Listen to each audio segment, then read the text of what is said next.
Sightings and citations, guys. Welcome back to the ALEuminati.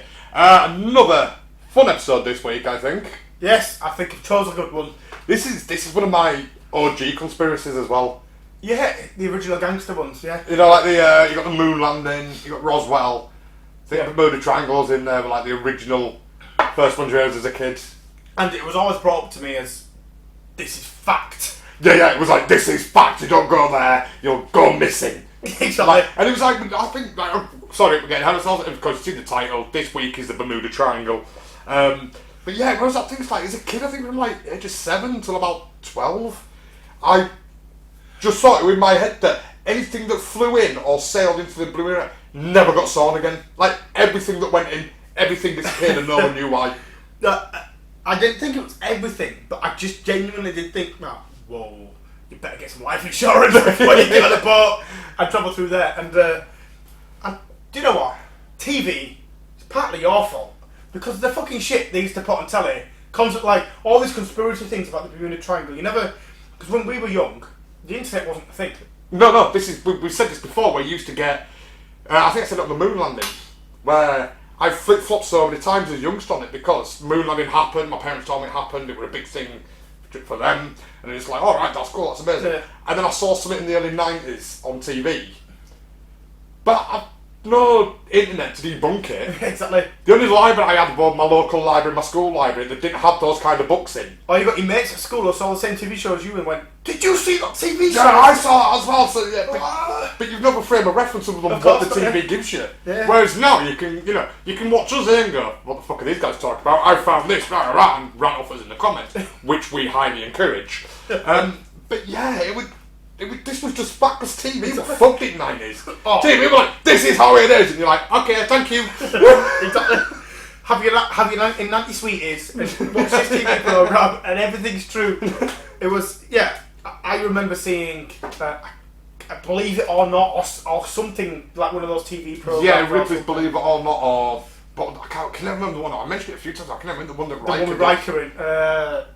Yeah, it'll come to me at some point. Something like that, yeah. If you see me then I was going, it's this! Yeah. We'll go back to this point. But yeah, they used to put it on telly. Like random times at night, you used to watch it. Bermuda Triangle was one of those things which came up when I was young, which reinforced all the stories my parents, because Dad used to tell me because he's a wind-up merchant. But but it's just like, Bermuda Triangle, it's a real thing. It's the real deal. You go in there, and there's aliens, there's Atlantis, there's all sorts of secret shit. I was like, wow, this is a magnificent place. No, it's not. You go in there, you're never coming back. It's like, what? Sorry, Jonathan Frakes, Beyond Belief, Fact or Fiction. Fact or Fiction, that's what it was. But yeah, that's what. Dickheads, yeah, Dad, I love you, but you were a dickhead. I've got a memory from about 9-year-old. At our old house, you know, the one in the cul-de-sac that I grew up in, right? And I remember it clear, pristine in my head. Stood on the corner, we're coming back from somewhere, I can't remember where, I just remember being stood on the corner with my dad.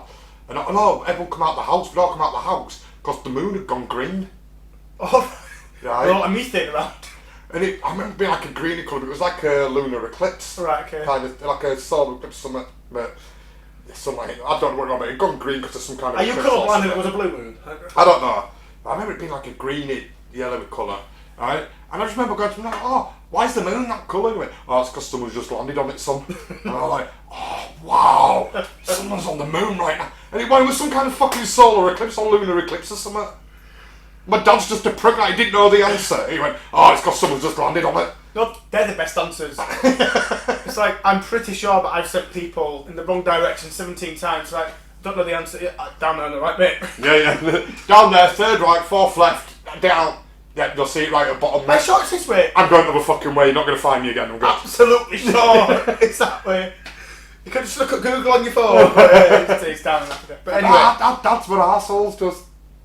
I remember that one vividly, and then one that my dad told me that I passed on to my kid were, if the ice cream man's playing music, it means it's run out of ice cream. That's what you tell every kid. I was quite lucky. The parents didn't tell me that. Mum quite is going, I'm not fucking spending £5 on an ice cream and I can get you 3 tubs. It's that whole thing, can I have an ice cream? We've got choc ices in the freezer. Not the same. I put a flake in it. No. Bermuda Triangle anyway. Anyway, Bermuda Triangle. Yeah, this is one of those things that I grew up. This is fact. This wasn't even a conspiracy theory. I think we're like 15. And do you know what? I'm not gonna. I still think that's still true today for a lot of people. Bermuda Triangle's fact. There's no room for interpretation or new knowledge. Or it's just this is. I'm adamant. This is. It's one of those like when we talk about the moon landings. I still think if you say to someone Bermuda Triangle, it's like instantly this is it. They've got no reference of this might not be true. Yeah, I've not looked into it. It's just they've had that 90s indoctrination, if you like, and just like, oh yeah, I know about that. This and this happened. It's true. Like, if you looked into it in the last 20 years, no, I don't need to because I know it's true. And like, look at all these things that have happened. Yeah, so I still think it's live today because it's still got that wonderful mythology around it, and people don't even know why they believe it. Like, if you sit down now and go, when you were a kid, why did you believe it? Because my dad said it was true, and so the TV said it was true. Yeah. You know, so you're like, right? Did you ever? We never investigated it. We just believed it, and then. Well, we had no way of investigating it. Wait, there's some newspaper. I'm gonna get to them later. Are we? They come up in my notes. Right, if they're coming up in your notes, this must be the batshit crazy section. Yeah, it's the batshit crazy section. It is. Yeah. History Channel get info. They do. If the sun ever come up, it's the case of, oh yeah, we're talking the crazies because we all know no truth comes from the Sun newspaper. Oh, wonderful UK red tops. We go on about you a lot. We give you bad rag tops. We're giving some shit, and I think it's fully deserved. Yeah, I'm gonna say we don't give them a bad name; they give it themselves. And we just tell the world. We just tell the world what fucking arseholes they are. Dirty smear merchants. Exactly. Anyway, thank you, Rupert. Where will we get all your triangle? Bermuda Triangle. So, the Bermuda Triangle, as always, I'm going to kick off with its origins. I like to start factually if we can. Factually?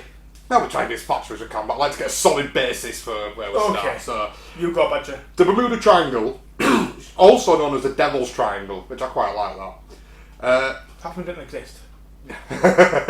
is a loosely defined region in the western part of the North Atlantic Ocean, where a number of aircraft and ships have said to have disappeared in mysterious circumstances. Early suggestion of unusual disappearances in the Bermuda area appeared in September 17, 1950 article published in the Miami Herald by Edward Van Winkle Jones. What a fucking name. I know I was just about to say dancer. EVWJ, what a wonderful name. Edward Van Winkle Jones. 2 years later, Fate magazine published Sea Mystery at Our Back Door. Firstly, that just sounds like one of those fantasy Hubbard stories. Well, it's now a religion. As is. Yeah. As is this. As is this, yeah. And that was a short article by George Sand. Right? Now, the reason that one's important is because the first article ever written by it really was 1950 by Edward Van Winkle Jones. 2 years later, George Sand wrote it. But the thing that's most important about George Sand's article is that he was the first to lay out the triangle. Up from Puerto Rico to... Right, yeah, so Edward Van Winkle just went, oh, there's disappearances in this area. It was... Okay. Sand's article was the first to lay out the now familiar triangular area where the losses took place, as well as the first to suggest a supernatural element to the Flight 19 incident, which is, we'll get to Flight 19 in a bit. Yeah, that's the thing that started the whole thing. Yeah. In February 1964, Vincent Gaddis wrote an article called The Deadly Bermuda Triangle in the pulp magazine Argosy, and he was saying Flight 19 and other disappearances were part of a pattern of strange events in the region. The next year, Gaddis expanded this article into a book called Invisible Horizons. Right? Now, Gaddis' article is important because while Sand's laid out as a triangle, Gaddis changed the triangle, the vertices of the triangle. Alright, okay. So he put the boundaries of the triangle, given its vertices, as Miami, San Juan, Puerto Rico, and Bermuda. Oh, San Juan thing is one. Yeah. So it's Miami, San Juan, Puerto Rico, and Bermuda. Okay. Right. Subsequent writers did not necessarily follow this definition. Some writers gave different boundaries and vertices to the triangle, with the total area varying from 1.3 million to 3.9 million kilometres squared. It's still vast. So it's quite vast, but it's 1.0, but no one can really decide because some writers change it to fit. Oh, we've moved this over here, it fits these. So it's a 300% difference. Yeah. But it's moving for where. This is a bit I think it's important where other writers move it to fit more. Yeah. I can write about this disappearance. And if we bring it in. If I write a book about this disappearance, I'm going to be slightly cynical here. But straight off the bat, it's kind of my thought here is, I can write a book about this disappearance. That'll get $100,000. But if I move this line of the Bermuda Triangle over by 500,000 miles, it's now a Bermuda Triangle book. 500,000 miles? Well, yeah, it goes from 1.3 to 3.9 million kilometres squared. Sorry. That's it. That's a canal. Yeah, but still move it by 500,000, or move by 1,000,000 kilometres squared. Yeah. And it now becomes a Bermuda Triangle book, and it'll make 500,000 instead of 100,000. Yeah, see, you've gone. This is the triangle, but there's a really interesting story over here. If we can bring that in. If we move that triangle there, triangle. and then it's a Bermuda Triangle book, it goes in that section of books and it sells more money. Always follow. So I've always follow the money. I do this on every single thing where people have financial interest in the story to continue. Mm-hmm. If someone's got a vested interest in keeping the story alive for their own financial gain, personally, instantly, for me, whether it's the right or wrong way for me to attack this, I always go, hold on, something doesn't smell right. Yeah. That's how I always follow the money. In whether it's just this or in life. Yeah. If someone's doing something, someone's being really nice and doing something for an opportunity, follow the money. I'm not saying you get a really good opportunity, I'm not saying don't take it, but if you're going to make a couple of grand out of an opportunity, the person who's offering you it is getting more out of it. So, have you got any science behind this? Yeah, it's called life. But that's it. The writers change boundaries. Some writers even stretch it as far as the Irish coast. So just call it the whole sea. The whole sea. The Irish coast. Yep. I'm mental in it. Consequently, the determination of which accidents occurred inside the triangle depends on which writer reported them. Yeah. So basically, going Gaddis. So Sands was the first one to lay it out in a triangular area. Right. Gaddis was the first, then sort of like solidified where the area actually is. Okay. So I'm assuming like Sands kind of went, this is the triangle, and Gaddis went, actually, this is the triangle. And that was the triangle for a while. Yeah. That's kind of the accepted. The accepted triangle is Gaddis's triangle. So accepted one. But then the triangle changes depending on who's writing the book. So, exactly like I was saying, trying to fit. If I can move this triangle over here a bit, then I can fit my book about this ship disappearing into a Bermuda Triangle book, and it'll sell. Well, this is automatically an issue. So before we even get into any of the things, accidents or anything that we've seen, you've already poisoned the well, haven't you? Yeah, because you don't even have something defined as to what the area of accidents we're supposed to be looking at. Which was it? It's generally accepted by Bermuda Triangle researchers. It's called the Gaddis-Argosy Triangle, because it was written by Gaddis. It was written by Vincent Gaddis, and it was in a pulp magazine called Argosy.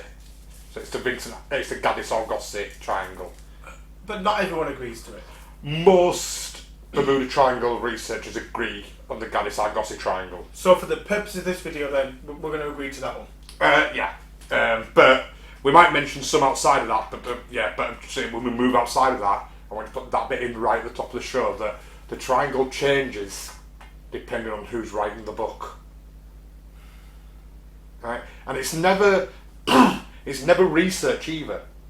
So people that are researching the Bermuda Triangle or researching into it, amateur research and stuff like that, and wreck divers and stuff, they seem to work off the Gaddis-Argosy Triangle. So only when someone's writing a book that the triangle moves. It's always the authors of books that move the triangle to fit their disappearances in with it. We should write the ALEuminati Bermuda Triangle mythology book and just try and make some money. We're doing it for money. Alright, straight away. We don't have the cash to go to Bermuda. We could do the Rhubarb Triangle. We've already talked about moving to Bermuda. We've talked about this already. But we could do the Rhubarb Triangle. What's the Rhubarb Triangle? You know about the Rhubarb Triangle? Between Leeds, Dewsbury and Wakefield. Okay. And it produces something like 90% of the country's rhubarb. rhubarb's nasty. Gorgeous. Unless you put sugar on it. Gorgeous rhubarb festival. You have fucking rhubarb gin, rhubarb vodka, rhubarb jam. Okay. Fucking all sorts. Brilliant rhubarb fudge. It's fantastic. It's nice in drinks and it's nice with loads of sugar. But if you just go, ooh, rhubarb. Yeah, that's why you got to rhubarb. But we could do. I don't know. I'm sure there's like fucking over the last 20 years of the rhubarb festival have been happening. 20 kids have gone missing. They've disappeared in the rhubarb triangle. The disappearance of children in the rhubarb triangle. Got of them. And then, you know, once that gets big, when we write our second book, we just move the triangle out to fucking Halifax. And Doncaster. Halifax and Doncaster, then, like, we're bringing more child disappearances. And next thing you know, 1 million head, mate. Boom, we've cracked the... Fuck this YouTube show, we're done. See you guys. Worthless imbecile. But Matt got that bit, I'm joking. But yeah, it's just... Yeah, we should write a book about the fucking rhubarb triangle, but... Yeah, so most Bermuda researchers take the Gadis-Agos triangle. Okay. Well, for now then, for this, because I'm pretty certain that my research is within this particular triangle. I think it's all within that particular triangle. I can't see anything. So, I just want to go... Quick, I've got a list of all the incidents. Okay. Alright. So we can see, when we say things have gone missing, let's see exactly what went missing and how many. So the first, I'm going to start with aircraft incidents. Okay. So the first one is 1945, December 5th, Flight 19. Flight 19, that's the big one. Which was the first ever reported incident of the Bermuda Triangle. Now there's some before that are caught in notes where some reports of Christopher Columbus seeing a UFO. You can't even say that's Bermuda though. It was just off the Bahamas. Okay. It pointed out to two of the King of Spain's people that were with him, the controller and the King's wardrobeman, about this flashing light, and they saw this light. And it was one of the crewmen had spotted land, but this light was off to the opposite direction of land. They could see this light, and it flashed on, and it flashed off again, then it moved and flashed on, and it's in his diaries. But it's a UFO sighting, which is quite cool. Christopher Columbus seeing a UFO sighting, but is it Bermuda Triangle's about disappearances and... Can we in a future episode cover something on Columbus? Because I'd fucking love to. I've got a fair few things to say about Columbus. It's fair to say I'm not a fan. Mm-hmm. I tell you what, we'll wait till Columbus Day or something if they wait. Yeah, we'll do it on Columbus. If they still do Columbus Day in America anymore. I think they're still celebrating. Maybe the Walk Brigade have said you can't. The Walk Brigade have started stopping it in some places. But either way, me and you have got a chat. Me and you to Columbus. So, Please. Flight 19 was the most famous one, with 5 TBF Avenger aeroplanes went missing with 14 airmen on board. Later the same day, a PBM Mariner airplane boat plane, whatever you want to call them. Yeah, they can land on water and that got lost with 13 men on board while searching for Flight 19. That's right, yeah. Now I don't know if you've got all of Flight 19, but I've got, it's in my crazy later. It's Flight 19, but basically that was they were on a bombing exercise. They were, yeah. And they completed the bombing exercise perfectly fine, all 3 parts of it. Flying back home to Fort Lauderdale in Florida, and the compasses on all 5 planes stopped working. Not all 5. Not all 5 planes. Oh, the reports I read saw all 5. No. It only went on Taylor's plane. Right. But he was the leader. And so you had all these junior people who had not really been on bomb runs, who had less than 300 hours between them of flight. Right. So it was Taylor himself. So I've got more notes on it here. We'll get to Flight 19 now if you want. Should we go into Flight 19? Yeah. Because I think this is where, when you talk about that book, this is the one where they said, this is where it starts. Well, this is when we were about the 90s TV as kids. Yeah. This was what Bermuda Triangle was about. Was Flight 19. I'm sure mine was about something like the Mary Celeste or something like that. No, I remember Mary Celeste being, I mentioned like ghost ships and stuff like that, have been linked into it, but the big thing of the show was Flight 19. Okay. So it was a designation group of 5 General Motors Eastern Aircraft Division TMB Avenger torpedo bombers. Right. So, let's skip all that because we don't need to know that. Right.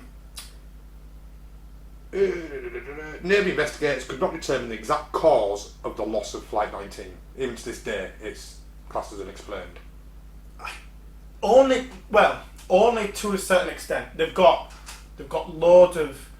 They've almost come to a determination without having a fact because they've never found the planes. Never found the planes. But we do have all the audio. Yeah, that occurred. So basically, they were on a combat training exercise called Navigation Problem Number 1, a combination of bombing and navigation which other flights had completed or were scheduled to undertake that day. The flight leader was United States Navy Lieutenant Charles Carroll Taylor, who had about 2,500 flying hours, mostly in an aircraft of this type, while his trainee pilots each had 300 total flying hours and 60 flight hours in the Avenger. Taylor completed a combat tour in the Pacific Theatre as torpedo bomber pilot on the aircraft carrier USS Hancock, and had recently arrived from NAS Miami, where he'd also been a VTB torpedo bombing plane instructor.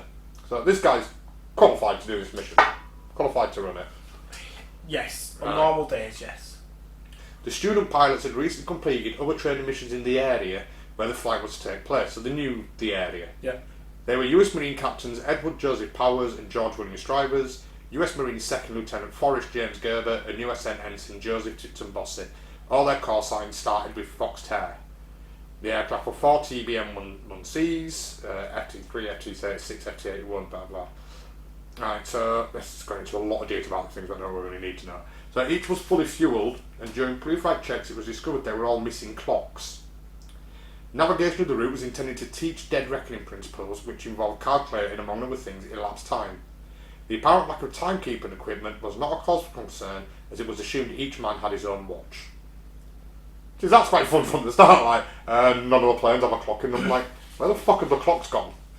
Why don't the planes have clocks in them? But, don't worry about it, every man's got his own watch. Yeah. That's a bit fucked.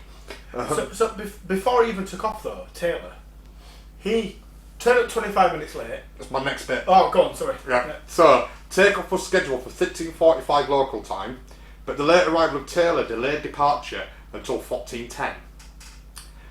Weather at NES Fort Lauderdale was described as favourable, sea state was moderate to rough. Taylor was supervising the mission, and a trainee pilot had the role of leader out front. Called Naval Air Station Fort Lauderdale, Florida Navigation Problem Number 1, the exercise involved 3 different legs, but the actual flight should have flown 4. So there's 3 legs to the exercise and then the flight home. So it's called the 3-leg exercise because it doesn't take into account the flight home because the exercise is completed. So after takeoff, they flew at a heading of 91 degrees, almost due east, for 56 nautical miles, I'm assuming that is, until reaching Hen and Chicken Shoals, where low-level bombing practice was carried out. The flight was to continue on that heading for another 67 nautical miles before turning to a course of 346 degrees for 73 nautical miles. In the process of overflying Grand Bahama Island, the next scheduled turn was a heading of 241 degrees to fly 120 nautical miles, at the end of which the exercise was completed and the Avengers would turn left and return to Fort Lauderdale. Okay. Right? So I'll put a picture up on screen now so you can see what I'm showing Craig here. So the takeoff, flight from 1 to 2, 2 to 3, and then over 4, and then back of there. Yep. Right? So all you can see on this picture here that's on the screen now, 1 is leave Fort Lauderdale, 14:10 on a heading to 91 degrees, 2 turn left, fly for 73 nautical miles, 3 turn a heading for 120 nautical miles, 4 radio triangulation establishes flight position within 50 nautical miles, where we can see on Flot 4. 5 is where the mariner leaves, and 6 is where the mariner explodes. So we're getting a little bit ahead of ourselves here, but that's what that picture's showing you. So you can see 1, 2, 3 is exercise, 4 is where the last triangulate the plane's positions, and then 5 and 6 is the rescue mission. Right. Radio conversation between the pilots were overheard by base and other aircraft in the area. The practice bombing operation is known to have been carried out because at 1500 a pilot requested and was given permission to drop his last bomb. 40 minutes later, another flight instructor, Lieutenant Robert F. Cox in FT-74, who was forming up with a group of students for the same mission, received an unidentified transmission. An unidentified crew member asked Powers, one of the students, for his compass reading.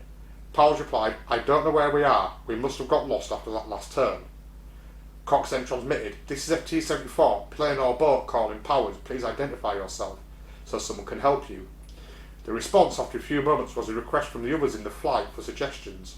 FT-74 tried again, and the man identified as FT-28, Taylor, came on.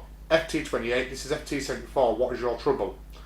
Both of my compasses are out, Taylor replied. I'm trying to find Fort Lauderdale, Florida. I'm over land, but it's broken. I'm sure we're having the keys, but I don't know how far down. I don't know how to get to Fort Lauderdale.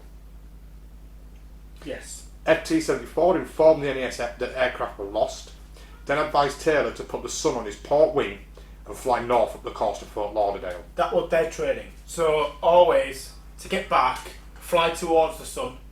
That was what they're training on. No, put the sun on your port wing. Use the sun and yeah. Put your sun at the tip of your wing under the sun and just fly fucking straight, my son. Don't go the other direction. You're gonna get on your port wing. Keep on your port wing while you go, and you're good. You're gonna get to Fort Lauderdale. Yeah.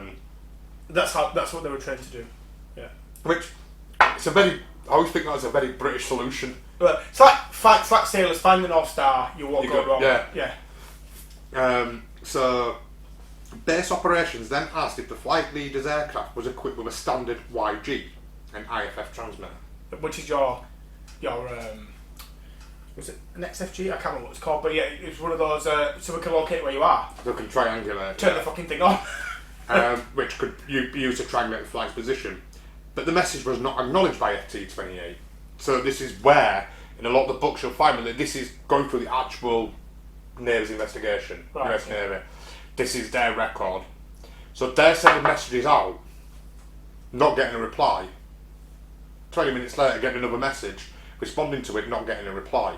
So a lot of the books that are written about this kind of go on the theme of that their radios weren't working either. There was some kind of interference, so they're getting messages out but not getting messages in.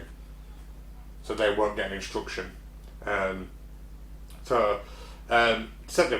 Sent the message to turn your transmitter on so we can triangulate the flight's position, but the message was not acknowledged. Later it would indicate that his transmitter was activated. But instead at 16:45, FT-28 radioed, we are heading 0-30 degrees for 45 minutes, then we will fly north to make sure we're not over the Gulf of Mexico. During this time no bearings could be made on the flight, and IFF could not be picked up, so his transmitter could not be picked up, we could triangulate. Taylor was told to broadcast on 4805 kHz. This order was not acknowledged, so he was asked to switch to 3000 kHz to search and rescue frequency. Taylor replied, I cannot switch frequencies, I must keep my planes intact. Okay. That's a bizarre thing to say. It is. I mean, this is a weird stuff because we already know what's coming from broken communication on the ground. They could have been saying all sorts. He's gone through he's an attractor beam and he's tried switching frequencies and his plane rumble's apart, so he's got to keep on this frequency because this spaceship's got him an attractor beam and he changes frequencies, it breaks his plane apart. So, but he's told us all that, but it's not come through.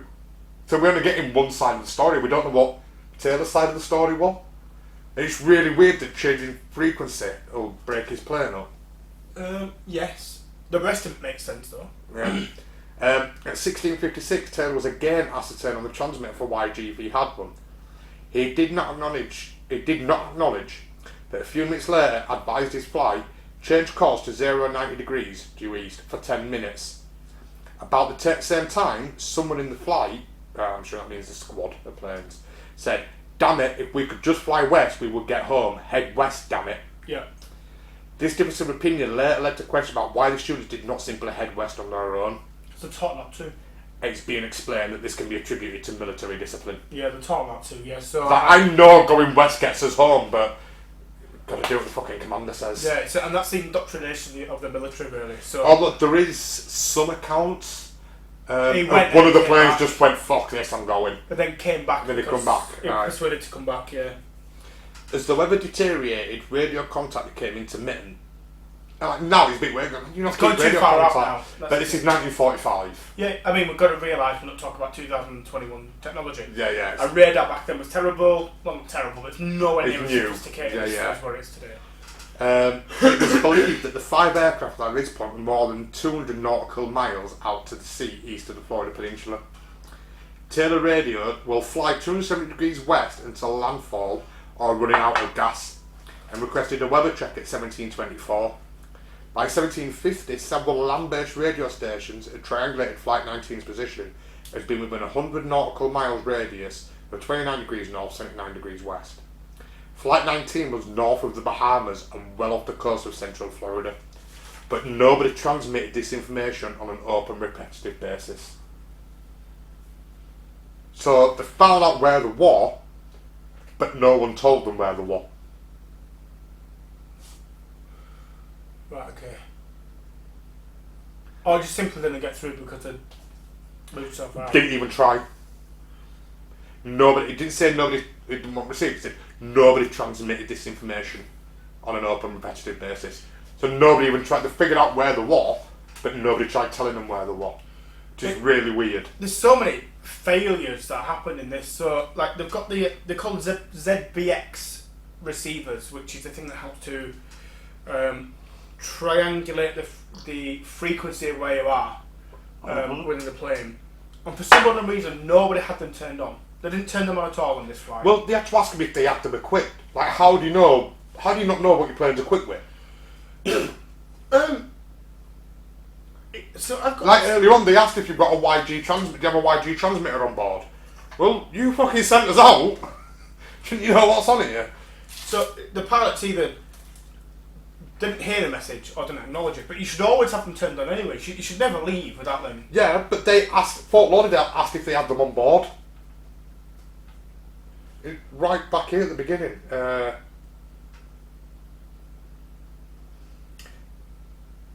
FT-74 informed the NES that aircraft were lost, then advised Taylor to put the sun on his port wing, blah blah. Base operations then asked if the flight leader's aircraft was equipped with a standard YG, which could be used to triangulate the flight. So why are they asking if it's equipped with one if it's standard? Because, again, it might be new stuff. It might be new tech, new planes. Yeah, maybe the plane has one on, it's not rolled out yet. Okay. I mean, I don't know, I'm not Well, I don't know, it just seems bizarre that one, it's a standard YG transmitter, so standard says it's on everything. But they had to ask if he had one. Maybe it's like... And two, why is the base that sent you out doesn't know what's on your plane or not? It's hard though, isn't it, us sitting here almost 80 years after the fact. Because you know, we'd look at today's standards and go, you would never be allowed to leave under any... Literally, the GPS your arsehole. This is during World War II as well. That's finished. Finished in November in World War II, didn't it? Yeah, so this was August. Yeah, so it was almost over. Yeah, almost over, but you're assuming supplies are low, so all the standard YG transmitters are on the planes that are out fighting the war. But you'd still be expecting, in the war, this would be the most important time to know where your planes are. You'd be expecting. I mean, I've got a bit more to the conversation, which is really worrying. I've got one last bit. Yeah, go on, please. Last bit about the flight. Sorry, but yeah, at 1804, Taylor radioed to his flight. So this wasn't a lot of these out to the flight, out to the control. I don't think he ever sent a message to control. It just sent. They just picked up radios that was put into the planes in his squad. It didn't actually radio Fort Lauderdale at any point. I don't think. Because all this is just them picking. He never acknowledged one of their messages. All right. It was just radioing the rest of his planes. So he radioed his flight, holding 270. We didn't fly far enough east. We may as well just turn around and fly east again. By that time, the weather deteriorated even more and the sun had set. Around 1820, Taylor's last message was received. It's also been reported that message was received at 1904, so some reports 1820, some are 1904. It was heard saying, "All planes close up tight, we'll have to ditch unless landfall. When the first plane drops below 10 gallons, we all go down together." That's standard as well. So I even think it's still today. So if you're flying as a squadron, if it's easier to find a group than it is to find a plane over there 100 miles down there. Yeah, they all go together. They all ditch. So if one ditches, you all ditch. And if one sinks and one floats, you can all get on the one that's floating. So the idea is that you all ditch together. So it sounds really weird. But no, it's a bigger thing to spot from the air. And if you're flying, you can go. I can see a group of people, and I can see one. I can Yeah. see a group of planes on fire and sinking, and I can see one. One, And so yeah. it sounds really bizarre that other planes would go, well, we're just going to ditch next to them. But that is standard military practice. Or it certainly was in 1945. I think it still is. I don't think it is as much now because each plane has a transponder, a black box. Each pilot has a GPS tracker on him, But certainly then it's just like group. and then it will group together. We can find you easier. So yeah, that's the last I've got on that. I've gone to the PNB Mariner next. So Well, there's a few things. So I've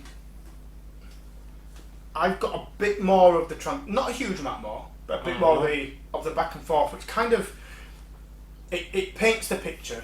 Now this is just the picture that the military have said, but Taylor was hopelessly lost. yeah, And during the day before he started, he said he didn't want to go out. he did. He said, "Can I not do this run?" And we're like, "Why?" He said, I just don't feel it. Not feeling it today. I don't really want to do it. And I'm like, "No, just fucking get on your run. Dickhead, fucking get up." Just get on and do it." So he went and did it. So clearly, but some people were saying that. Now I don't know if this is just character assassination for the sake of saving their own skin. They're saying he was a drunk. He was hungover. Yeah. Yeah, and he wasn't, and like it was 25 minutes late. He was still a bit hungover. He wasn't quite with it. Now that could simply be character assassination to save everyone else. You just lost 5 planes. You don't know where they've gone. And you've lost your whole squadron with it. But there was that character assassination going on. But some of the history is this wasn't the first time he's had to ditch a plane. Oh, go on. So he was an experienced but not particularly talented pilot.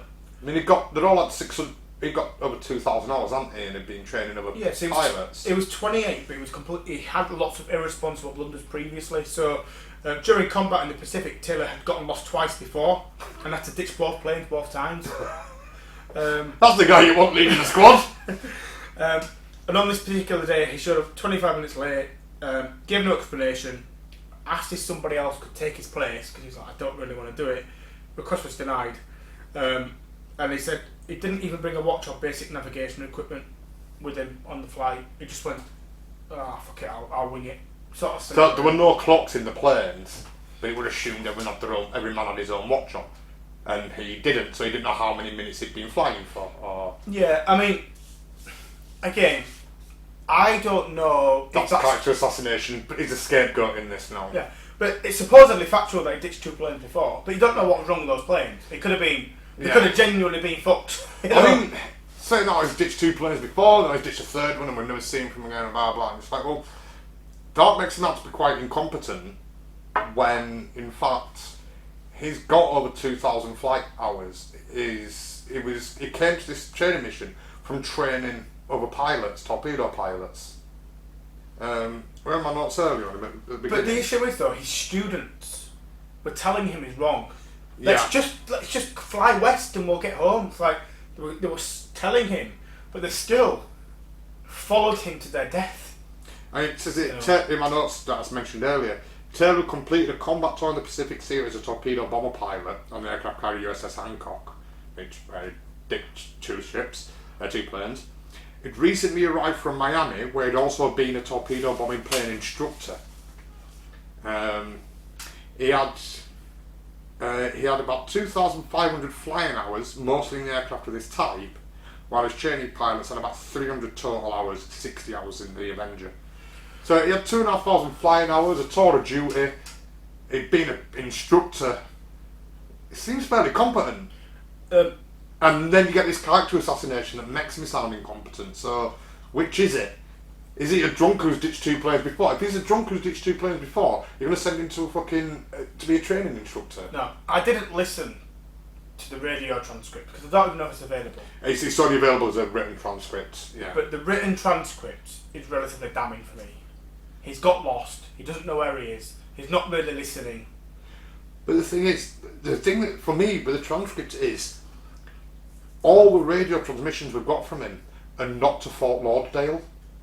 They're to his flight, his instructions to his students. Yeah. Fort Lauderdale send him, radio him, but he never acknowledges a message from Fort Lauderdale, so those messages don't get through. Yeah, the only one that gets someone picks it up in the plane who's about to go out after him, contacts the fucking control centre who pick up his fucking transmissions, but he never acknowledges the transmission from Fort Lauderdale. All the transmissions we have recorded are him talking to his flight. Yes. You're right. And I don't think it's the full conversation from his flight. I think it's sporadic. The way they sound, it sounds like sporadic radio. Yeah, because Robert Cox overheard most of it, didn't he? Mm-hmm. So you're telling me that you've been flying for 40 minutes in the wrong direction and you're not talking to each other on the radio? It still baffles me a little bit that he'd be in Florida flying so often that he wouldn't he'd done these bombing runs before, that he wouldn't... No, he said he recently came from Miami. Is it Miami, Florida? Yeah, but he was running an instructor school at Miami, so he might not have flown out over the Bahamas. Oh, I suppose. But the students knew where they were, and he listened to them. There's a second part to this conspiracy, and that's the other plane that went out to find them. Well, that's what I'm going to get on to next. All right, let's get on to that next then. So I was just going to see if you had anything more on... It's just some of the worrying things he was saying on his radio. So just to give a bit more context, because you've covered pretty much most of it. But things like I said, I don't know where we are. We must have got lost after the last turn. Yeah, that's what they heard. Yeah. Yeah. Both my compasses are out. I'm trying to find Fort Lauderdale, Florida. I'm overland, but it's broken. I'm sure I'm in the Keys, but I don't know how far down, and I don't know how to get to Fort Lauderdale. That's the only message he replied to, right? Because, where are we here? I'll go back to my notes I've mentioned before. So, radio conversations between the pilots were overheard by the base and other aircraft in the area. The practice bombing operation is known to be carried out, blah blah. 40 minutes later, Lieutenant Robert F. Cox in FT-74, who was forming up with his group of students for the same mission, received an unidentified transmission. An unidentified crew member asked Powers, one of the students, for his compass reading. Powers replied, "I don't know where we are. We must have got lost after that last turn." Cox then transmitted, "This is FT-74 plane or boat calling Powers. Please identify yourself so someone can help you." The response after a few months was a request from others in the flight for suggestions, so they still didn't respond to that. Yeah. So all the conversations were overheard. Well, do you know you were saying that Cox was new? Not Cox. Taylor was new to the area. Mm-hmm. I've got here that he'd been stationed in Miami for 6 months and knew the Keys well. So this was even more of a, how have you got so disorientated? Like, you know the Keys... I've just got here that he had recently arrived from Miami, NAS Miami, to NAS Fort Lauderdale. And I suppose 6 months is still recent. Where he'd also been a VTB instructor, so I suppose it's 6 months is still recent. Yeah, if you start a new job, after 6 months, still classed as a newbie, right? Yeah, I suppose you are, yeah. Yeah. But supposedly, for someone of his talent, I know he's 28, but done all these things, he should have recognised the Keys, by all accounts. Yeah, I mean, at one point it says it's Broken Lambanitas, I think it's the Keys. But if you've not flown out that far out before, if you've got off track and you don't know where you are... Because you're saying that they didn't respond, but supposedly Lieutenant Cox offered to come and meet Taylor, but he turned it down. That's the bit I'm getting to next. Oh, so, right, okay. I want to speak to that then. Yeah, that's the PBM-5. Okay. So one of the planes in the flight thinks that if he went 270 degrees, he could hit land, which is what you talk about. You're getting the sun in your wing. Yeah. Which is what they're taught. We're heading 30 degrees northeast for 45 minutes and we'll fly north to make sure we're not over the Gulf of Mexico. The base instructed Taylor to switch the radio to the search and rescue frequency, but he refused, and this was a big mistake. But he said, but the transcript says, "I can't change frequencies, I need to keep my planes intact." That's what it says here, I cannot switch frequencies, I must keep my planes intact. Which is a bit cryptic. My assumption there is, if you change frequency to this frequency, you can't communicate with your planes. That's my only discussion. Why couldn't you just order all his planes to change that frequency? Maybe, I don't know. But I'm assuming that it's a case of, if I change frequencies now, I can't speak to all these guys who need to know what I'm doing and where I'm going. So if I change and I'm speaking to you guys, these guys don't know what's going on. Well, even get everyone to change frequency to that one frequency. But this could just be another one of those things where he's not thinking straight. Or you change frequency. I change frequency, talk to you at the control, and then change back to my flight, tell them what we're doing. Yeah. Right, I'm going to change control, hang on a minute, change over to that one. Yeah, so it's like how you take intact. You mean intact as I need to keep communication intact between all my planes, or intact as in my planes are going to get destroyed if I change frequency? Yeah, I personally, just thinking as I'm talking, I just think if he's thinking about changing frequency, he just can't communicate. He's going to lose communication between his planes, which he's thinking, these guys have all knew they're following me, this moronic leader, into the fucking depths of despair. Who thinks he's right, even though he's fucking wrong. Yeah. But anyway,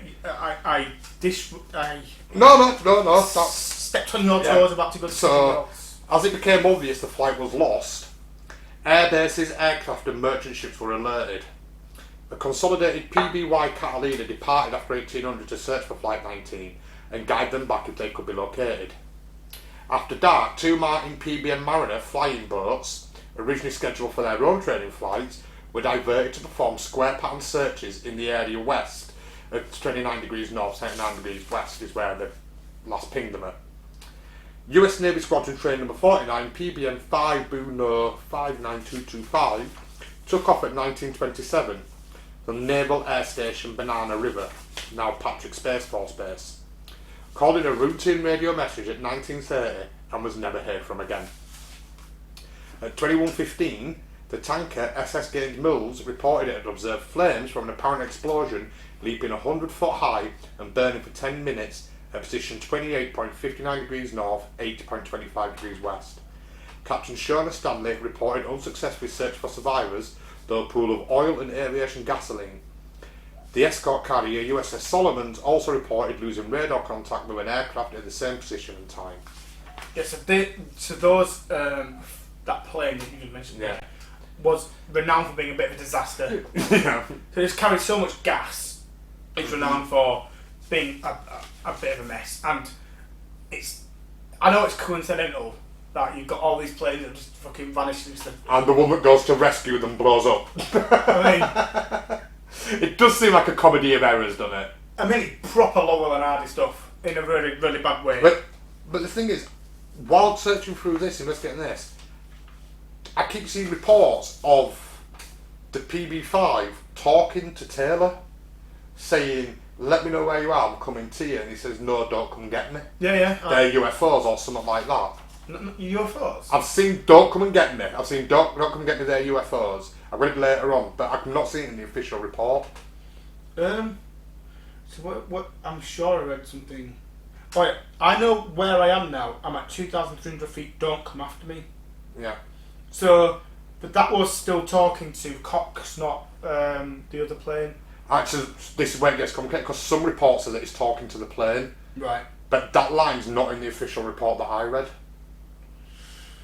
Yes, he's still talking to Cox here. So Lieutenant Cox offered to come and meet him, and he turned it down. And he said, "I know where I am. I'm at 2,300 feet. Don't come and get me. Don't come after me."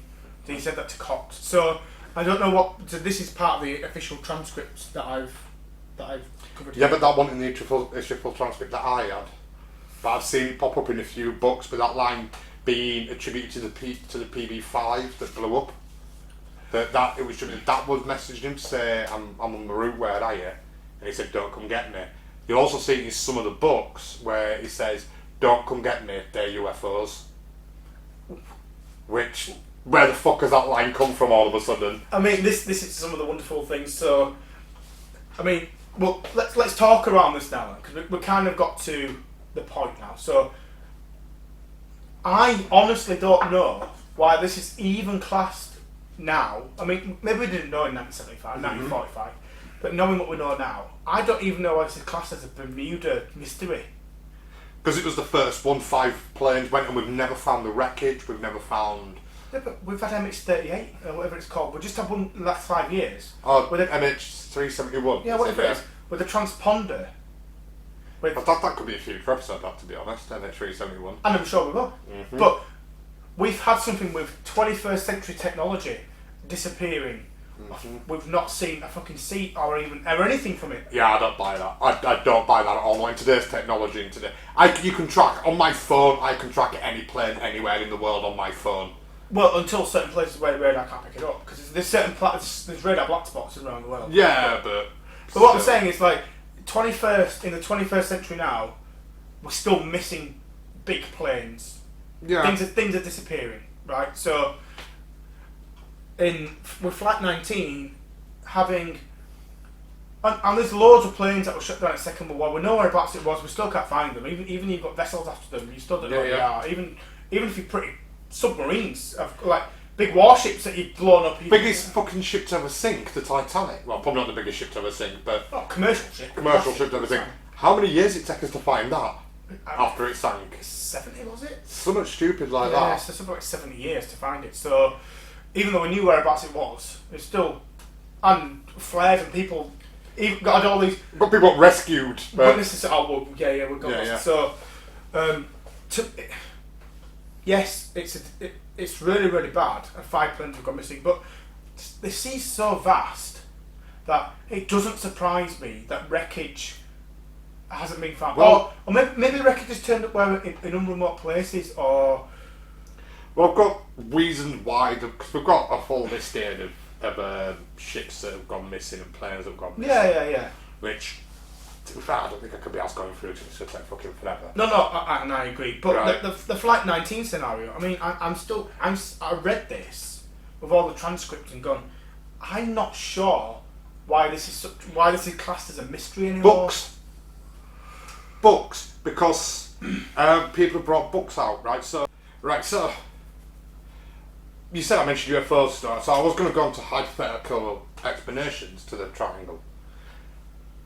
But I think I'm going to pull my crazy out early. Let's keep Flight 19 together. Because my crazy is about Flight 19, okay. Right? So, you said, like, we mentioned the UFOs here, like, I don't even know where they came from. Like, where did that UFO come into that line, right? So, we've got a guy here called Wes Bateman. Who's Wes Bateman? And he wrote an article called The Finding of Flight 19. Okay. And this was on Thursday, July 29, 2010. Okay. I'll put the link in the description, but so he says the loss of Flight 19 on December 5th, 1945. Actually, no, World War II was over. So I thought it was August. This happened, but it was December 5th. So World War II was over by about a month, just under November. a month. Yeah. So the loss of Flight 19 on December 5th, 1945 is a classic disappearance that took place in the Bermuda Triangle. It began with a routine training flight participated in by 5 Grumman Avenger torpedo bombers, also known as TBMS. The planes on the mission were designated Flight 19, their radar identification code was the letters FT. We've all been through this, yeah? Right. I'll try to jump through it. So, apparently they were lost and the confusion continued for about an hour, after which the radio signals grew weaker and weaker until they disappeared. The 5 planes and 14 men aboard them were then reported missing. During the hour confusion, it is reported that the following radio conversation took place. Right? And it's where it goes, but so he writes that he responded to the tower. Okay. When the official report is the tower overhearing him talking to his flight. I did respond to Cox about don't find him. Go to 2,300 feet. Yeah, I didn't see that in mine. Right, okay. Right, so this is what he says. Conversation between Lieutenant Taylor and Fort Lauderdale Tower was. So he says, Taylor, calling control tower, emergency, we seem to have gone off course. We can't see the ground anymore. I repeat, we can't see the ground. Another reporting source states that this transmission included this statement, we can't see the ground or the sun. This was another source that said that. Okay. Right? Tower, what is your position? Taylor, we are not certain of our position. We don't know exactly where we are. We seem to be lost. Tower, in that case, you must fly west. Taylor, we can't tell which is west. Nothing is working properly. It's nuts. We can't be sure of any directions. Even the sea looks funny. It then became more difficult to pick up messages from Flight 19. The aircraft progressively lost contact with the tower, but every now and again snatches of conversation between the pilots were heard. They were discussing the possibility of running out of fuel, of 75 knot winds, of malfunctioning magnetic and gyro compasses. According to some reports, the last words heard from Flight 19 were, "We're entering white water, we're completely lost." Robert Art Ford stated that another radio conversation took place between flight leader Taylor and fellow Navy pilot Lieutenant Ed Cox, who was in the air but not part of Flight 19. The conversation went as follows. Cox, what is your altitude? I will fly south to meet you. Taylor, don't come after me. They look like they're from outer space. Don't come after me.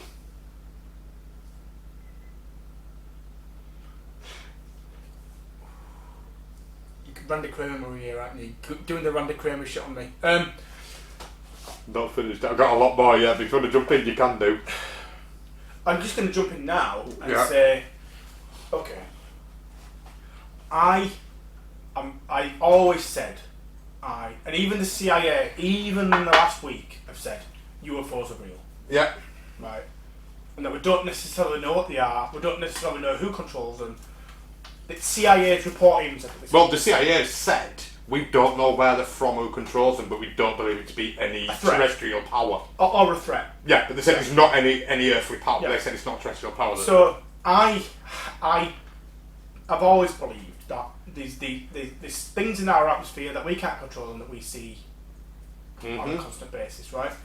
And whether they're terrestrial or extraterrestrial, it doesn't matter. They exist and people see them.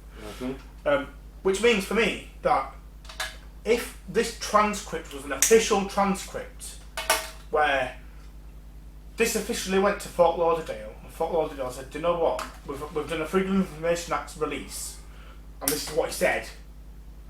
He said, don't come after me, they look like they're from outer space, don't come after me. You believe the pilot, right? But firstly, if I was a pilot and I saw a craft I didn't recognise I wouldn't be saying at 9:45 that was like a spacecraft from outer space. It'd be, I see a craft I don't understand. Yeah.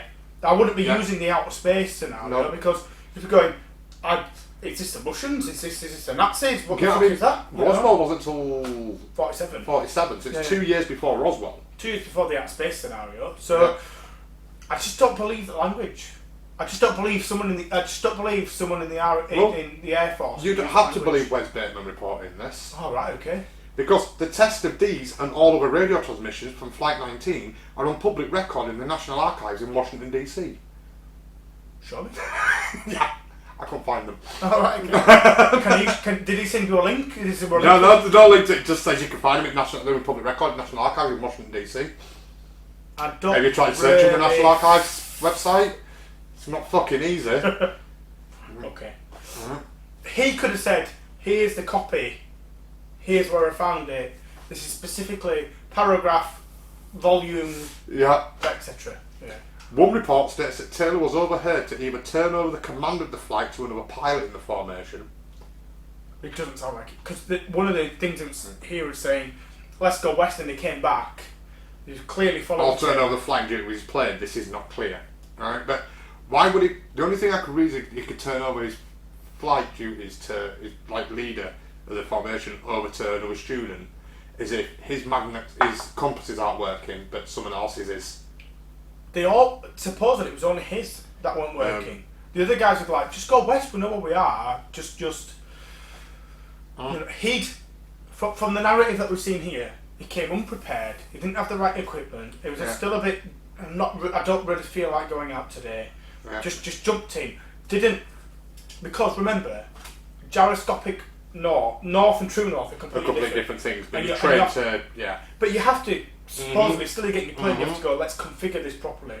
If you just jumped in and gone, I've not checked this for 2 weeks. 3 weeks. Yeah, but it'll be alright. And then you're like, well, shit.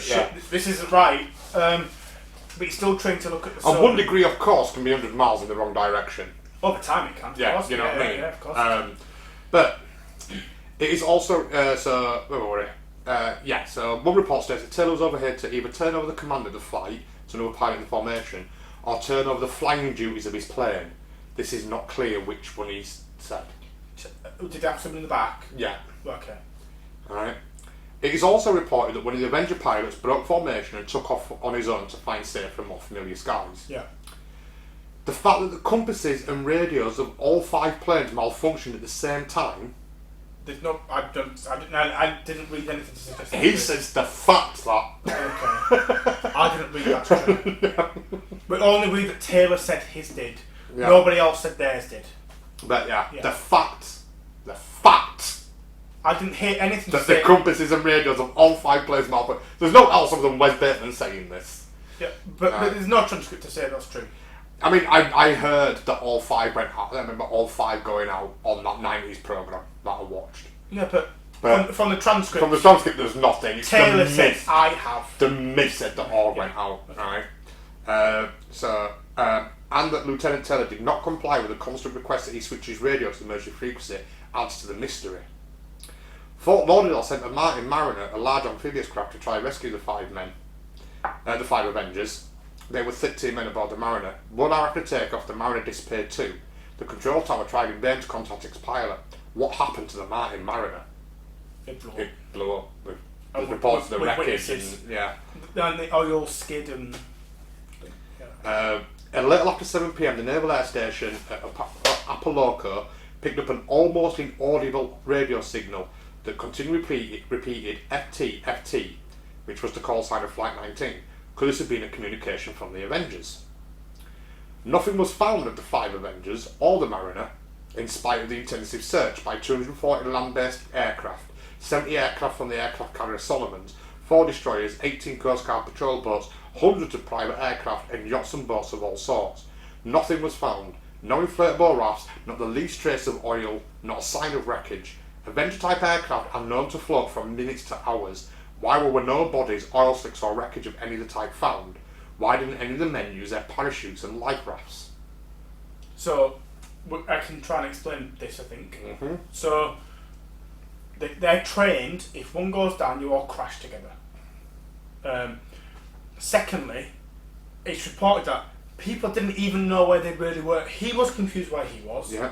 So, They didn't know where to look. yeah, exactly. So, yeah, they may have been able to survive for a couple of hours floating, but over time, over a couple of hours, they're gonna sink.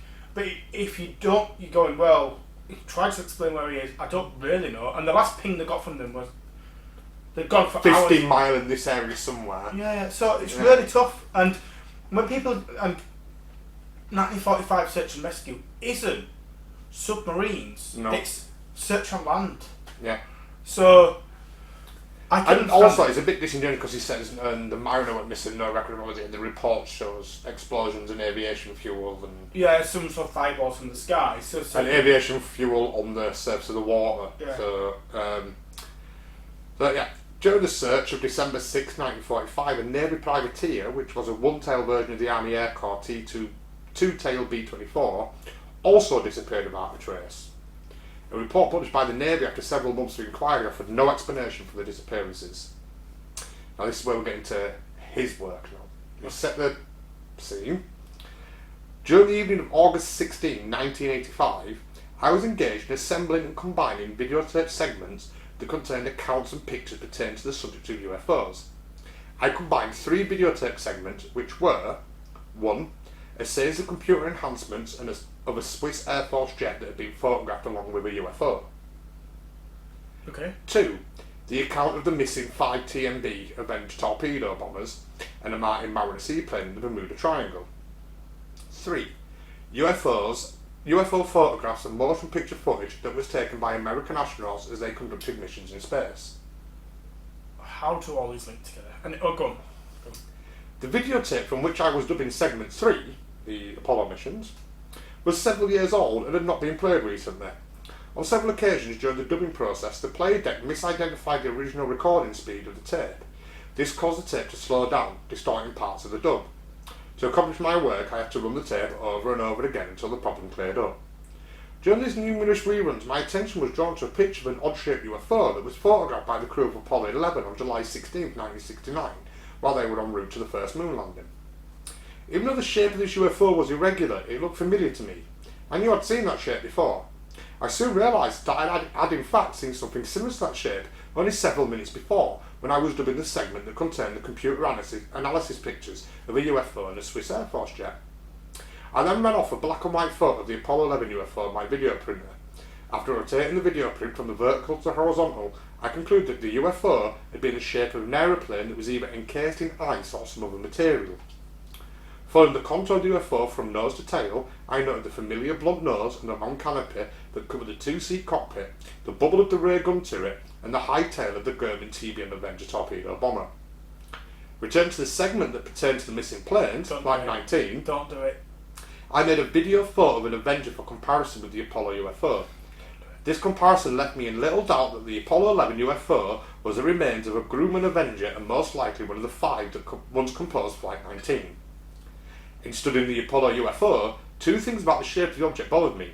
1, the tail looked a little too close to the rear gun turret, and 2, there are 2 small arc-like indentations in the bottom of the object just below the position of the cockpit.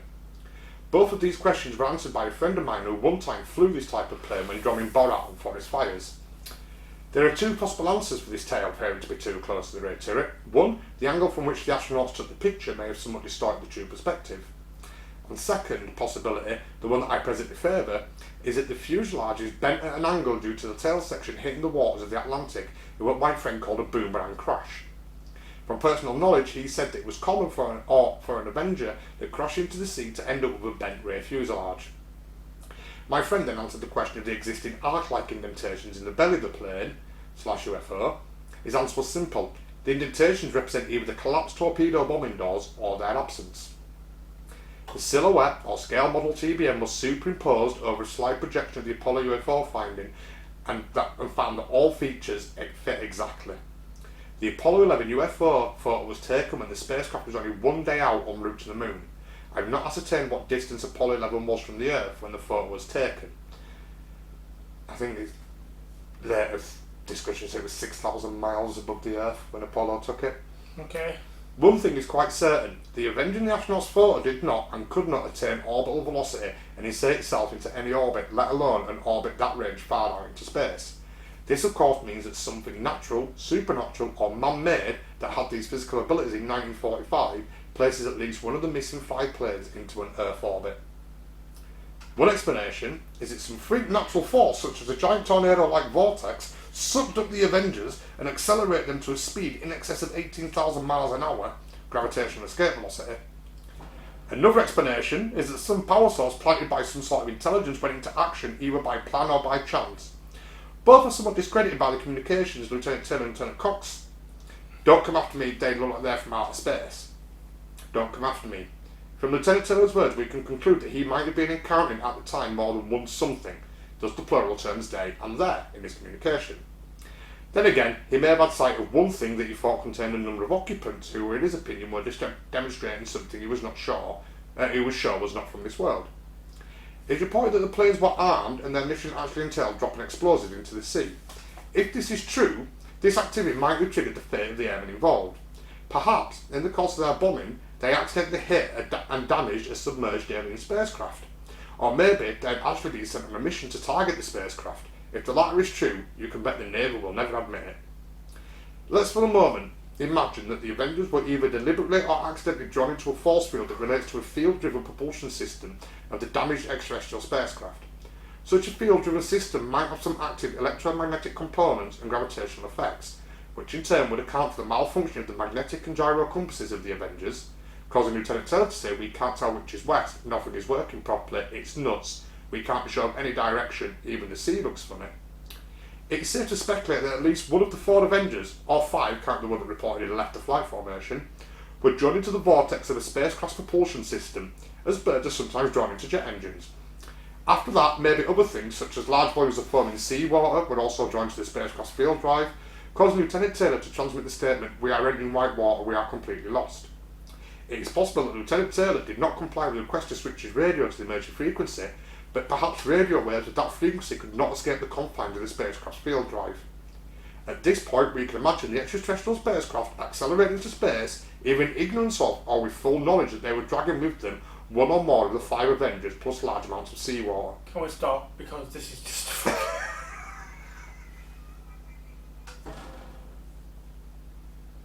You don't need to read anymore. There is a lot more to it, but I'll leave it there. I'll put the link to this in the description. But you can quite clearly see there. Now put the picture on screen now. There's a picture that Apollo 11 took in 1969, Craig, and you can quite clearly see the Avenger aeroplane facing nose down in orbit above the Earth. You can see it. Look, it's quite clearly there. You can see it. It looks like a Quaver. It's an Avenger aircraft. It's one of Flight 19. We always say on this show, give us evidence. There's evidence. It's on screen right now for the people at home. It looks like a mustache.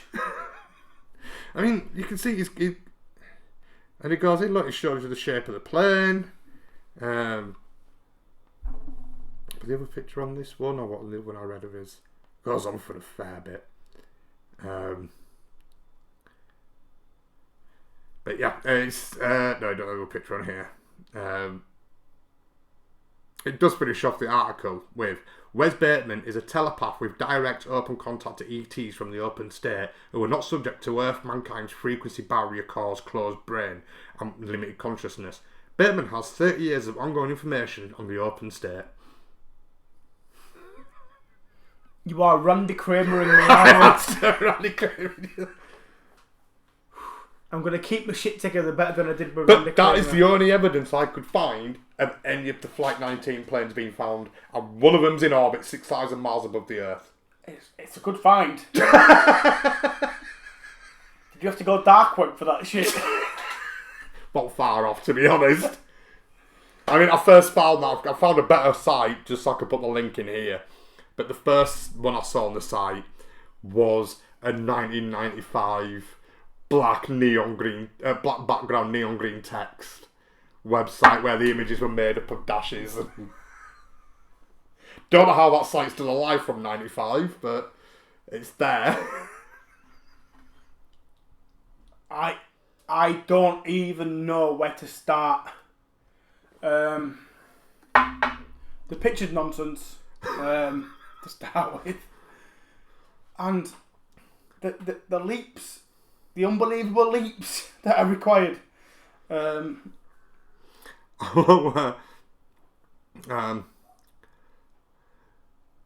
Such an ascent must have been quite rapid, and by the time the spacecraft reached outer space, the Avenger pilots would be dead, entombed in their planes now sheathed in frozen seawater. Upon reaching outer space, the Avengers, now having acquired a velocity that would permit them to orbit the Earth, were either jettisoned by the spacecraft or released automatically when the spacecraft changed its propulsion field for the purpose of space travel. In either case, Avengers could have been dropped off at intervals that might now separate them in the same orbit or in successfully higher orbits by thousands of miles. When the question of why the extraterrestrials would do such things is considered, many thoughts come to my mind. 1. Their actions might represent a disregard for the lives of what they might consider to be a lower life form. But why would you just go, I'm going to take some of those random planes and throw them in space? No, he's saying they got bombed and went, fuck, we're being bombed, get out, boom, and just took off and didn't realise they dragged them with them. So either 1, we can't go because we're going to take them with us, fuck them, they're apes, why do we care? Or 2, their encounter and involvement with Flight 19 might have been an accident caused by a malfunction of their propulsion system, or by damage to the system sustained from bombs dropped unknowingly or deliberately by the Avengers on the spaceships lying submerged in the sea. If the Avengers did not practice live bombing runs that day, perhaps their practice attack dives could have been interpreted by the extraterrestrials as a real threat. Okay. So it is going, either they were sent by the Navy on a secret mission to bomb this submerged alien craft, in which case the craft took off and went, fuck this, we're getting out of here. But some damage has been caused by the bombs and it's dragged them into they've got anti-gravity fields, so it's dragged the planes into it, and they've just dragged them into space. I'm not sure how that works, but okay. Or they've damaged them, and the aliens have gone, we're going to drag these planes with us? Fuck them, the dirty apes, what do we care? Fucking stupid. So, I'm going to play with I'm going to play along. I'm going to play along. I knew it was a good crazy. It's not Randy Kramer level crazy, but it's good crazy. I'm going to play along. Witnesses, radar, evidence of any kind that suggests a UFO at the point of these occurring was seen. He's covered that already. It says here at the beginning, perhaps in the course of their bombing, they accidentally hit and damaged a submerged alien spacecraft. Or maybe they'd actually been sent on a mission to target the spacecraft. If the latter is true, you can bet the Navy will never admit it. So if the Navy sent them out there to bomb that, of course they're not going to admit it. And if they're not going to admit it, they're going to cover it up. They can't release the radar footage of it being captured or radio conversations of someone spotting all it. That paragraph says, maybe this happened, and maybe that happened. That's not even close to being honest. You know, maybe if I'd have paid more attention in school, I could be Einstein. You know. Oh, it does go on to say that he thinks the Martin Mariner and the privateer became lost for different, unrelated reasons. Because the alternative implies that they were deliberately destroyed or captured by the extraterrestrials out of revenge. So, I'm quite glad we talked about alternative theories. Flight 19 has been talked about because it's the main one for a long time. Quite frankly, thank you for trying to drag me into this fucking batshit crazy realm of UFOs and USOs and planes flying around from 1969, filmed it. Can I just get one more bit from this? Okay. Returning to the subject of the Apollo 11 UFO, the photograph indicates that the plane might have boomerang crashed into the sea, thus bending its fuselage at an angle. This could be the only plane of Flight 19 that is in orbit. It could very well be the plane that left the formation. In this possible scenario, 4 of the Avengers and their crews were taken aboard the extraterrestrial spacecraft intact, and the 5th plane and its crew were fished from the sea. Later, the plane and maybe its crew were abandoned in orbit. And it goes on to say that it's hopeful to think that all the men of Flight 19 are now alive and well on some distant world, learning all they can about the culture and technology of their extraterrestrial hosts. Someday, they might return in the manner depicted in the motion picture Close Encounters of the Third Kind, and tell us what really happened on that day some 40 years ago. It sounds exactly like Close Encounters of the Third Kind, where you've got all those people in the desert singing, and then they look at the plane, it's like, this is the plane from 1940. Well, it's a Flight 19 appears in the desert, yeah. So, I was going to say, he's speaking exactly Close Encounters of the Third Kind. Ironically, I only watched that day before yesterday. Did you? So, it's one of my favourite ever movies. I love it, it's a fantastic film. I've got it in 4K, watched it, love it. So, you can tell why the Bermuda Triangle mythology goes into all sorts of different... Because you've got people like this going, what? Aliens? Yeah. I'm surprised no one's gone Bigfoot yet, but you know... well, this is... I threw that in there. I threw the crazy in early just because we're talking about Flight 19. And Flight 19 really is the pivot. But, yeah. Quite frankly, I know that the book might have been written in the past which caused the Bermuda Triangle furore. Mm-hmm. But the things we've seen since, it just seems like a guy's got lost. Took his crew with him. And it's not uncommon that the oceans are so vast. It's not uncommon that planes disappear. I've got a lot there that I really can't bother going through because there's that many of them. But some of them are like, this rich guy went missing and never seen again in his yacht. 2015. Yeah, and it's like, it's human stubbornness. He got told to, oh no, you have to go around this way because there's a hurricane and high seas, big massive tropical storm. And he went, fuck that, I'm going through it. We're never seen again. I mean, you know, that is not aliens, it's not paranormal. That is a dickhead rich guy on a yacht going, this yacht's amazing, it'll sail through this storm. Yeah, so I don't just want to have Flight 19 as the only thing we're talking about the Bermuda Triangle, because it's the most important one, without a shadow of a doubt. Right. The others have got bits on. Yeah, probably. Give us some more then. Give us some more. I'd say let's give... I can probably rattle through 5 or 6 in half an hour. Yeah, we'll go for it then, go on. Okay. But before we do, should we just finish Flight 19? So, this being the pivot of where the first book came out, and maybe they didn't have all the evidence, all the transcripts, all the discussions at the time when it was written. Yeah. We'll say we're giving the benefit of the doubt that they've gone for a flight of fancy based upon based upon all the scenarios. I think it's small things. Going back to what we said at the beginning, when we saw it on TV and we had no way to research or follow up. So what we were told was fact. You believe TV because they can't lie. TV can't lie, even though it did. We found out later it fucking did constantly. Why? Right, but in our innocent state, TV I don't did not lie. have sexual Relations with that woman. But it's like but in our innocent age, we bought TV didn't lie, so we got told. Yeah. So, and I think it's a case of like Chinese whispers in that Taylor's compass stopped working. And as someone tells that story to someone else, and they tell it to someone else, it becomes all 5 compasses on all 5 planes' compasses stop working. Yeah. Oh, that's weird. It's dodgy. What could that be for? And then it one more thing changes, of course. and then it becomes don't come after me. They're from outer space. Gets added to it, and then it becomes this big mythology that starts the Bermuda Triangle. With no way to fact check. Yeah, with no way to fact check it. So but now we can, but at that point there was no way to fact check. So, giving them the benefit of the doubt at the time. Before I researched this, I was under the impression that it was all 5 planes went out. So I always thought they'd flown over some magnetic anomaly or something like that. Yeah, which could still be true. But there's nothing in my research apart from the UFO or the fucking money shysters that say all 5 went out. The official reports and other reports don't say all 5 went out.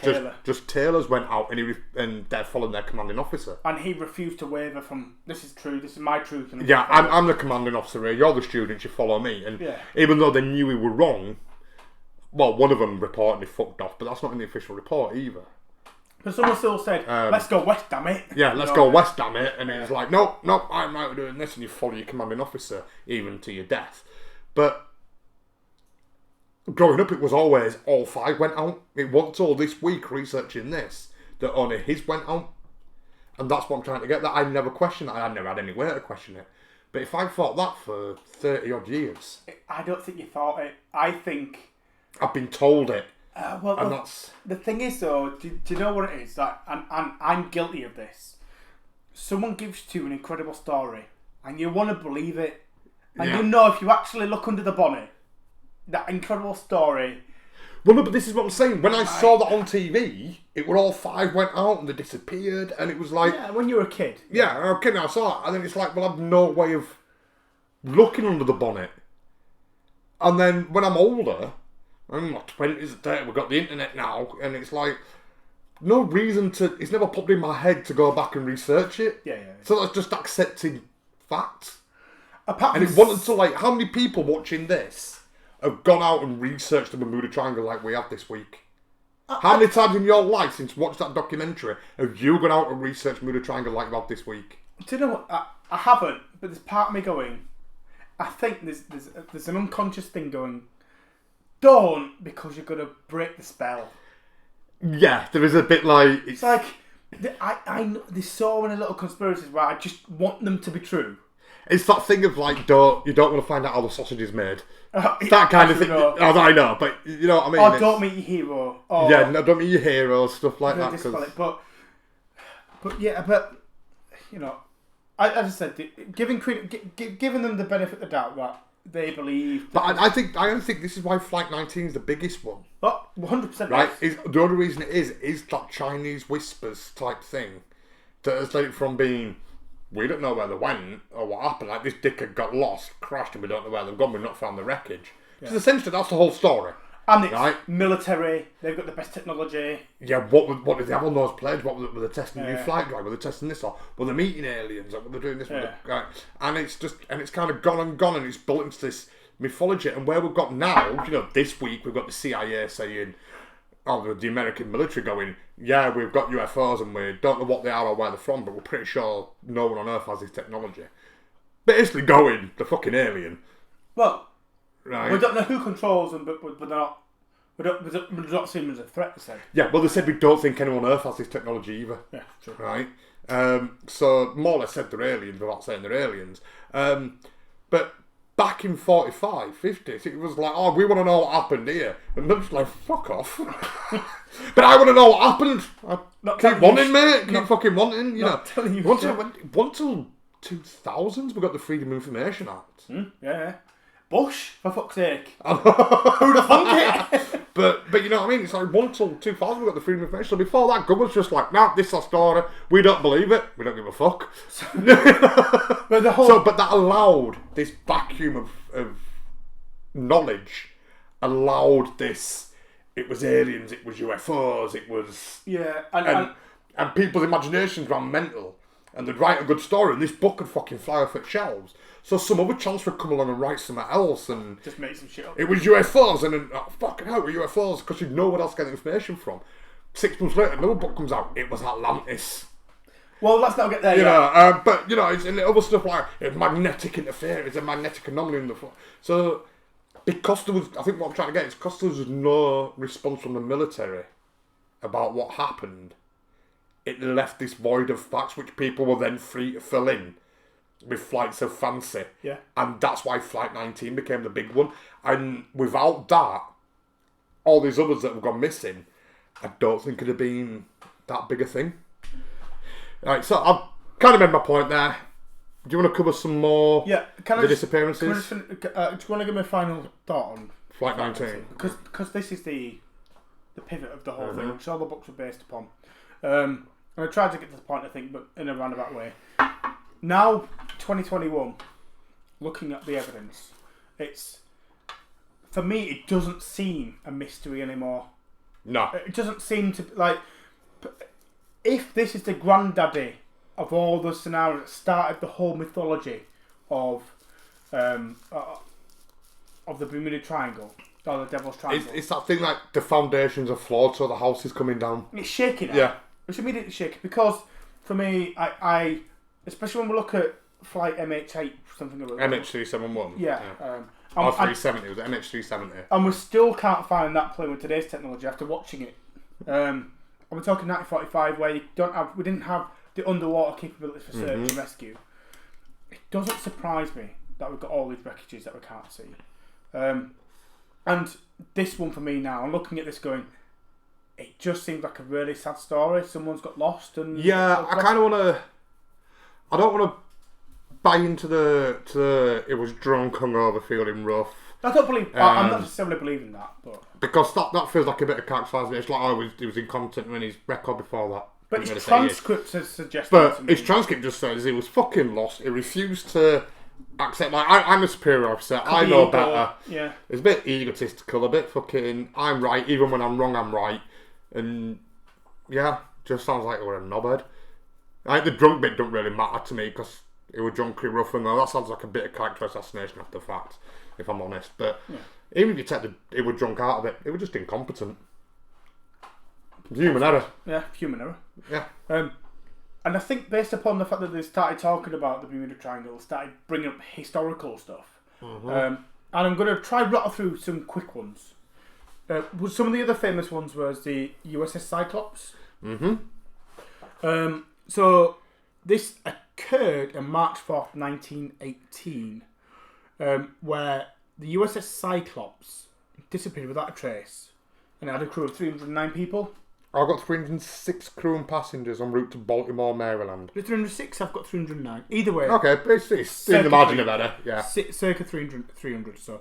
The ship was given...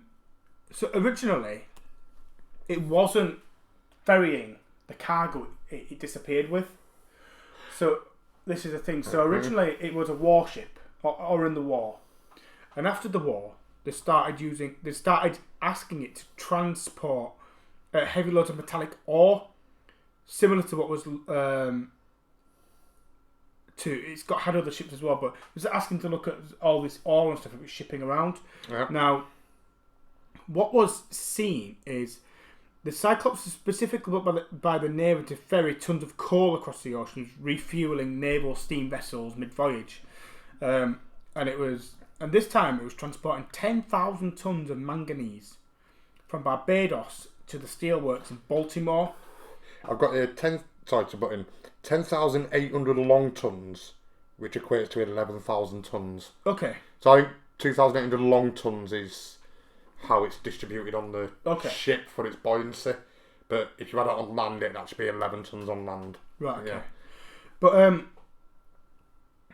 so it left Jamaica So what had happened is, before it left Jamaica, where it was stationed at, it filled up. There was some documentation for detailing several issues with the cargo ship. It said they came to light after a bit of an investigation. It disappeared and an investigation occurred.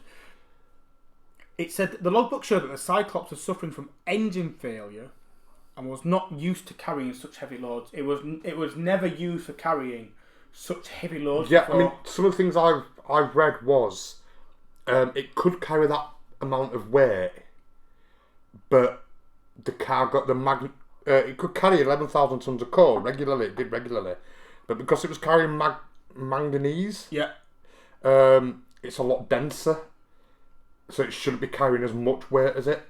Okay.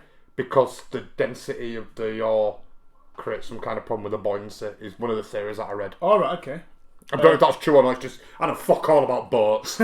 But yeah, one of the theories that I read was it could carry 2,800 long tons of coal and be fine. Because it was carrying this manganese, it's a denser ore, so it shouldn't have been carrying as much of it. Okay. Because it affects the buoyancy of the ship and how it floats and shit. Yeah, because if it's all in a certain area. Mm-hmm. Yeah, I get it. But also it was only meant to be running on one of two engines instead of, so it didn't quite have the pulling power. Yeah, couldn't pull it. Yeah. Also, that the waters were quite unforgiving at the time as well. So it's not only is it trying to pull a real big weight, the waters were really, really heavy at the time, and it would have been quite scary to be trying to drive it backwards and forwards. Originally, it was thought to have been captured or sunk by a German raider or submarine. That's right, yeah. But after the investigation, the investigator came to the end that it, was the official line is probably sank in an unexpected storm, but the ultimate cause of the ship's loss is not known. Yeah, they've never found it. They don't know. But you get squalls and stuff at sea all the time and becalming and stuff. So of course. If you're running on one engine, your buoyancy's fucked, so your ship's not reacting as it should do because it's denser cargo and maybe it's a bit bottom heavy, I don't know. Yeah. So it's not reacting like it should. You've only got one engine, so you don't have the pulling power it's supposed to. Then you get hit by a fucking squall or an unexpected storm and just, you're over, you're gone. Do you think a big wave hits you and it's like, oh, it's alright, this ship's decided to take them. That wave hits you, but that dense cargo pulls you over and now you've gone down. And remember, 1918, we don't have the Weather Channel. No, you know what I mean, yeah. It's like, you hope you can predict based upon education about what the weather might look like, but as soon as you get out there, it's like, fuck. Yeah. But I think this is just a case of multitude of things. So it's one engine, which means they can't cut through the storm like they normally would.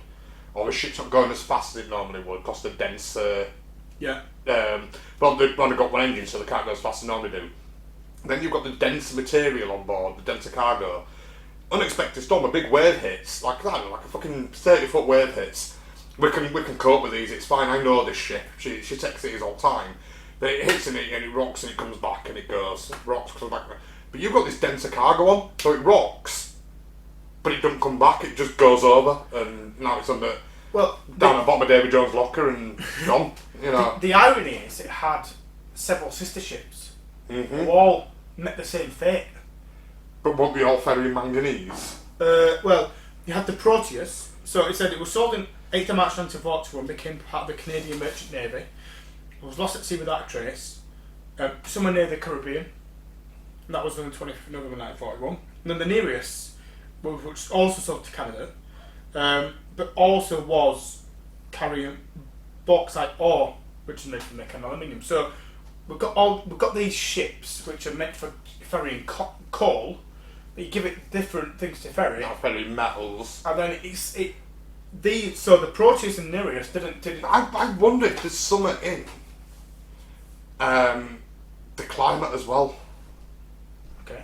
So if this ship's supposed to operate around fucking Europe and America and whatnot, and then it goes down to the Bahamas, is that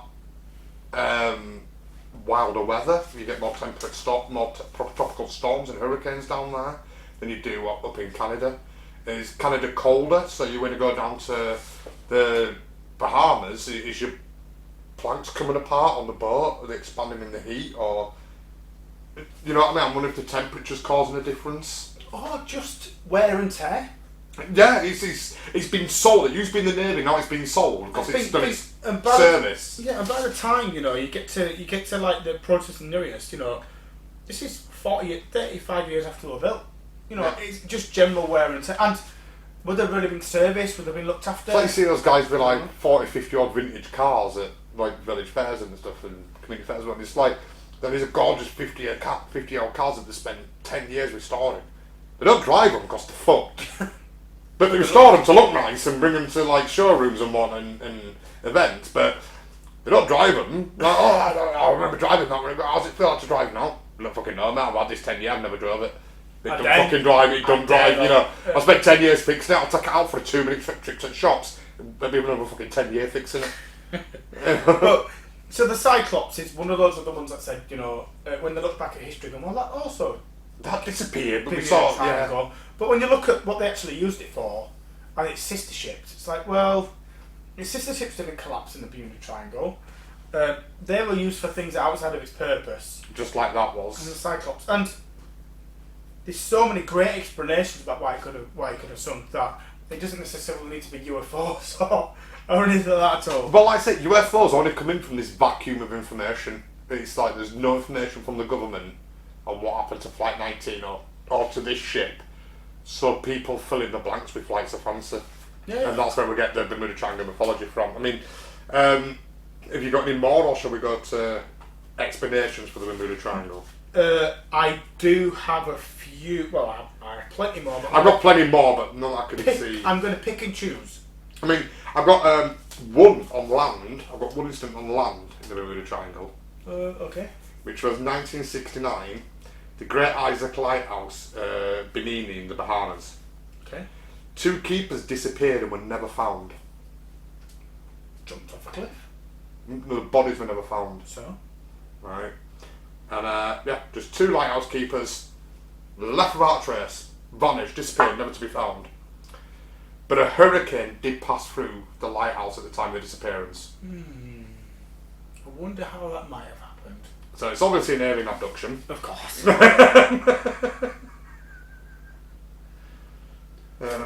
So that sounds to me very simple. That's not even a fucking question. Yeah, I mean. So I have more, but I'm going to pick and choose. Yeah, go on then. So we've got the Star Tiger and Star Ariel. The Star Tiger was an aircraft ordered by the British American Airways, BSAA. And what happened is on the 28th of January 1948, Star Tiger started from Lisbon on its first leg to Santa Maria in the Azores, and it was supposed to be a short halt for refuelling, but due to bad weather conditions and strong winds, Captain McMillan decided they would need to fly to Bermuda the next day.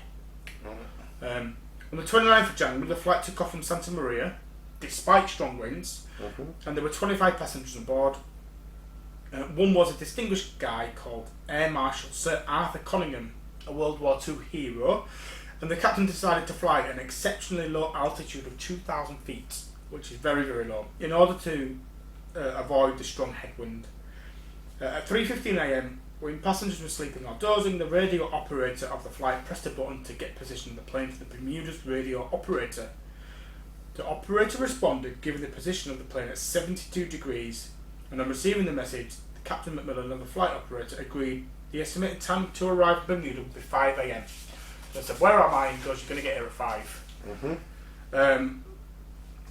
At 3:50 they tried to talk to the plane, got no response, and at 4:40, when it was almost time for them to arrive, they didn't get a response. At 5 a.m, when they were supposed to land, the plane simply didn't arrive. There was a huge rescue operation by the Air Force, USAF. 26 aircraft flying for 882 hours. That's a fair rescue account. Yeah. Is that? But I'm assuming that's 882 combined hours. Yeah. Over 5 days. So we had 26 aircraft, 882 combined hours over 5 days trying to find this plane. Couldn't find it. So they found no trace. Then the New York Times shared Conyngham death. which also coincided with Mahatma Gandhi's assassination. So this was another flight that just disappeared over whilst around the Devil's Triangle. Couldn't be found anywhere. So the question was, so what happened? So was it, did they run out of fuel? Unlikely they ran out of fuel. Engine failure. You could easily fly with 2 of the 3 engines comfortably. Yeah. If one went down, you could still comfortably fly. The fact of 2 going down or 3 going down is highly improbable. Yeah. Right. Structural failure, is it likely? Very unlikely for this type of plane. There was no distress calls made. So the only other potential possibility is aliens. Well, yeah, aliens, of course, they're completely right. They were flying at 2,000 feet, which is really low. The planes used to flying at 20,000 feet. So it's 10 times lower. Yeah. Which means that potentially one of the only explanations could be is you purposefully just gone down to 2,000 feet. You normally fly at 10. You've flown this plane 100 times, 20,000 feet, you get into this automatistic state, you've had to go to 2,000 feet, and you simply forgot. The plane reacts differently because the air's thicker, the atmosphere is thicker, the dark, air resistance. You can't see what's going on. You've dropped a little bit lower, and boom, you've hit the fucking water. Is it a case of you just try, oh shit, I'm 2,000 feet, you can't see anything, it's pitch black, and you've hit the sea. No one really knows the answer, because there was no mayday of any kind, which means I've lost. It's like, because you were so low to the water already, is it simply a case of, oh shit, you just lost control? Well, I think these are the ones that kind of spark the myth. So I've got one here that's quite similar to that, where it's just disappeared and no one knows why. Right. So in 1967, December 22nd, 1967, Miami hotel owner and yachtsman Dan Barak set out on his cabin cruiser Witchcraft with a priest named Patrick Horgan. What a name that is for a boat. Witchcraft. Witchcraft. I don't like the fact he took a priest on a boat named Witchcraft. The irony. So yeah, there's Dan Barak, this hotel owner, Dan Barak, and a priest named Patrick Horgan. The ship was taken 1 mile off the Miami coastline, so that Barak and Horgan could view the Christmas lights visible from the shore. So it's not even far out, it's only 1 mile out from Miami. Basically got all the bays lit up, let's fucking go out a mile, and we can see all of it, it'd be cool, let's have a drink, and I don't know, priest probably got fiddly because that's what priests do. It's true. But that night, Barak radioed a distress call to the Coast Guard, informing them that the boat's propeller had struck something underwater, and that the vessel would need to be towed in. The Coast Guard requested that he send up a flare in roughly 20 minutes so the boat could be more easily located. The official who received the call reported later noted that Barak did not seem too concerned about the Witchcraft, a boat that Barak had fitted with a special flotation device in its hull. Okay. So he's like, oh, we've hit something we can't get back. Right? I'll float. We'll float, I'll pick this fucker out, don't worry about it. Pick my ride. When the Coast Guard arrived at the location for which Barak called, he, Horgan, and the Witchcraft were nowhere to be found. Over the following days, a search was conducted over hundreds of square miles of ocean, but the boat and its passengers were not able to be located. So we're recognising the ocean's a bitch. But it's only a mile off the coast. And just vanished, just gone. Okay. However, but like I said, no distress call sent as such. It did send a distress call and went, yeah, we've hit the fellas hit someone underwater. We're going to need to be towed in. So like, oh, you're okay? Yeah, I've got this fucking special flotation device on this bad boy. Don't worry about it. We'll be fine. And then when we got out there, it's never to be seen again. Aliens. You've talked about this already. I didn't think aliens were this one. I was thinking, what were the... sea monster? Not Rupert Murdoch. The other guy that... Maxwell? Yeah, Robert Maxwell, who fell off the side of a boat and then discovered that all his businesses in England had fucked everyone's pensions over. Yeah.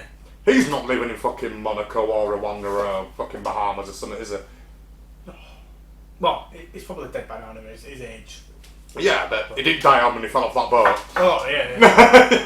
I mean, this just makes me think, say, I'm like, oh yeah, a hotel owner and a priest. They fucking ran off together. It sounds like the start of a joke.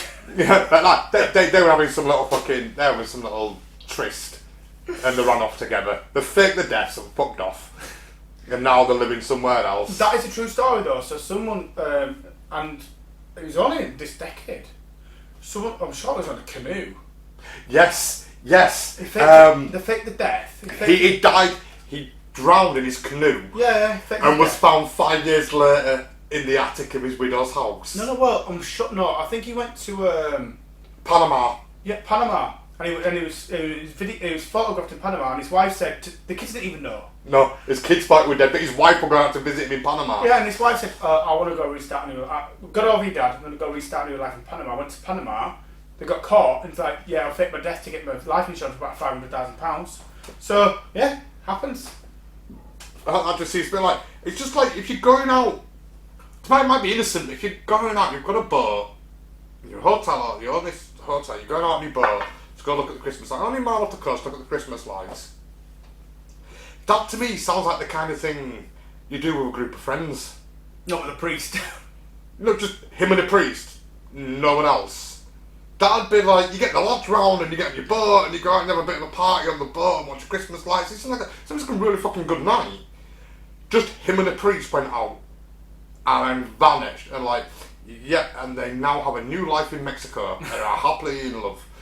You know, that's where my head goes with that. This is all just my opinion, but bless you. But you know what I mean? It's just cases like you go out and mile out to watch Christmas lights. That's a party. Do you know, it reminds, completely off topic because we talked about it, reminds me of a joke. A funny joke. But when they were this stage, and I don't know, but it was some priests, he went in and he found all these other priests that were copying word for word the words of God. And he's like, well, you're copying from previous copies. We don't know. He said, you could make a mistake. Because you're copying from a copy, you don't know if the person who made the copy has made a mistake. And the person who copies after you is... Yeah, so there's an inheritable stick. So, do you know what? I'm going to go down. I'm going to go speak. So he goes to the main guy and he goes to the main priest and goes, these guys have been making a mistake. He goes, do you know what? Here's the key. Go into the vaults, go find what they're working on, and go compare. So when he goes down to the vaults, 2 days later, no one's seen him. And they're like, hold on, he's going, fucking hell, something bad here, or something's going on. So one of the junior priests goes down, opens the door, and he sees him, he said, banging his head against the door, a wall. He goes, we got it wrong, there was an R. He goes, what are you on about? He goes, it was celebrate! It was celebrate!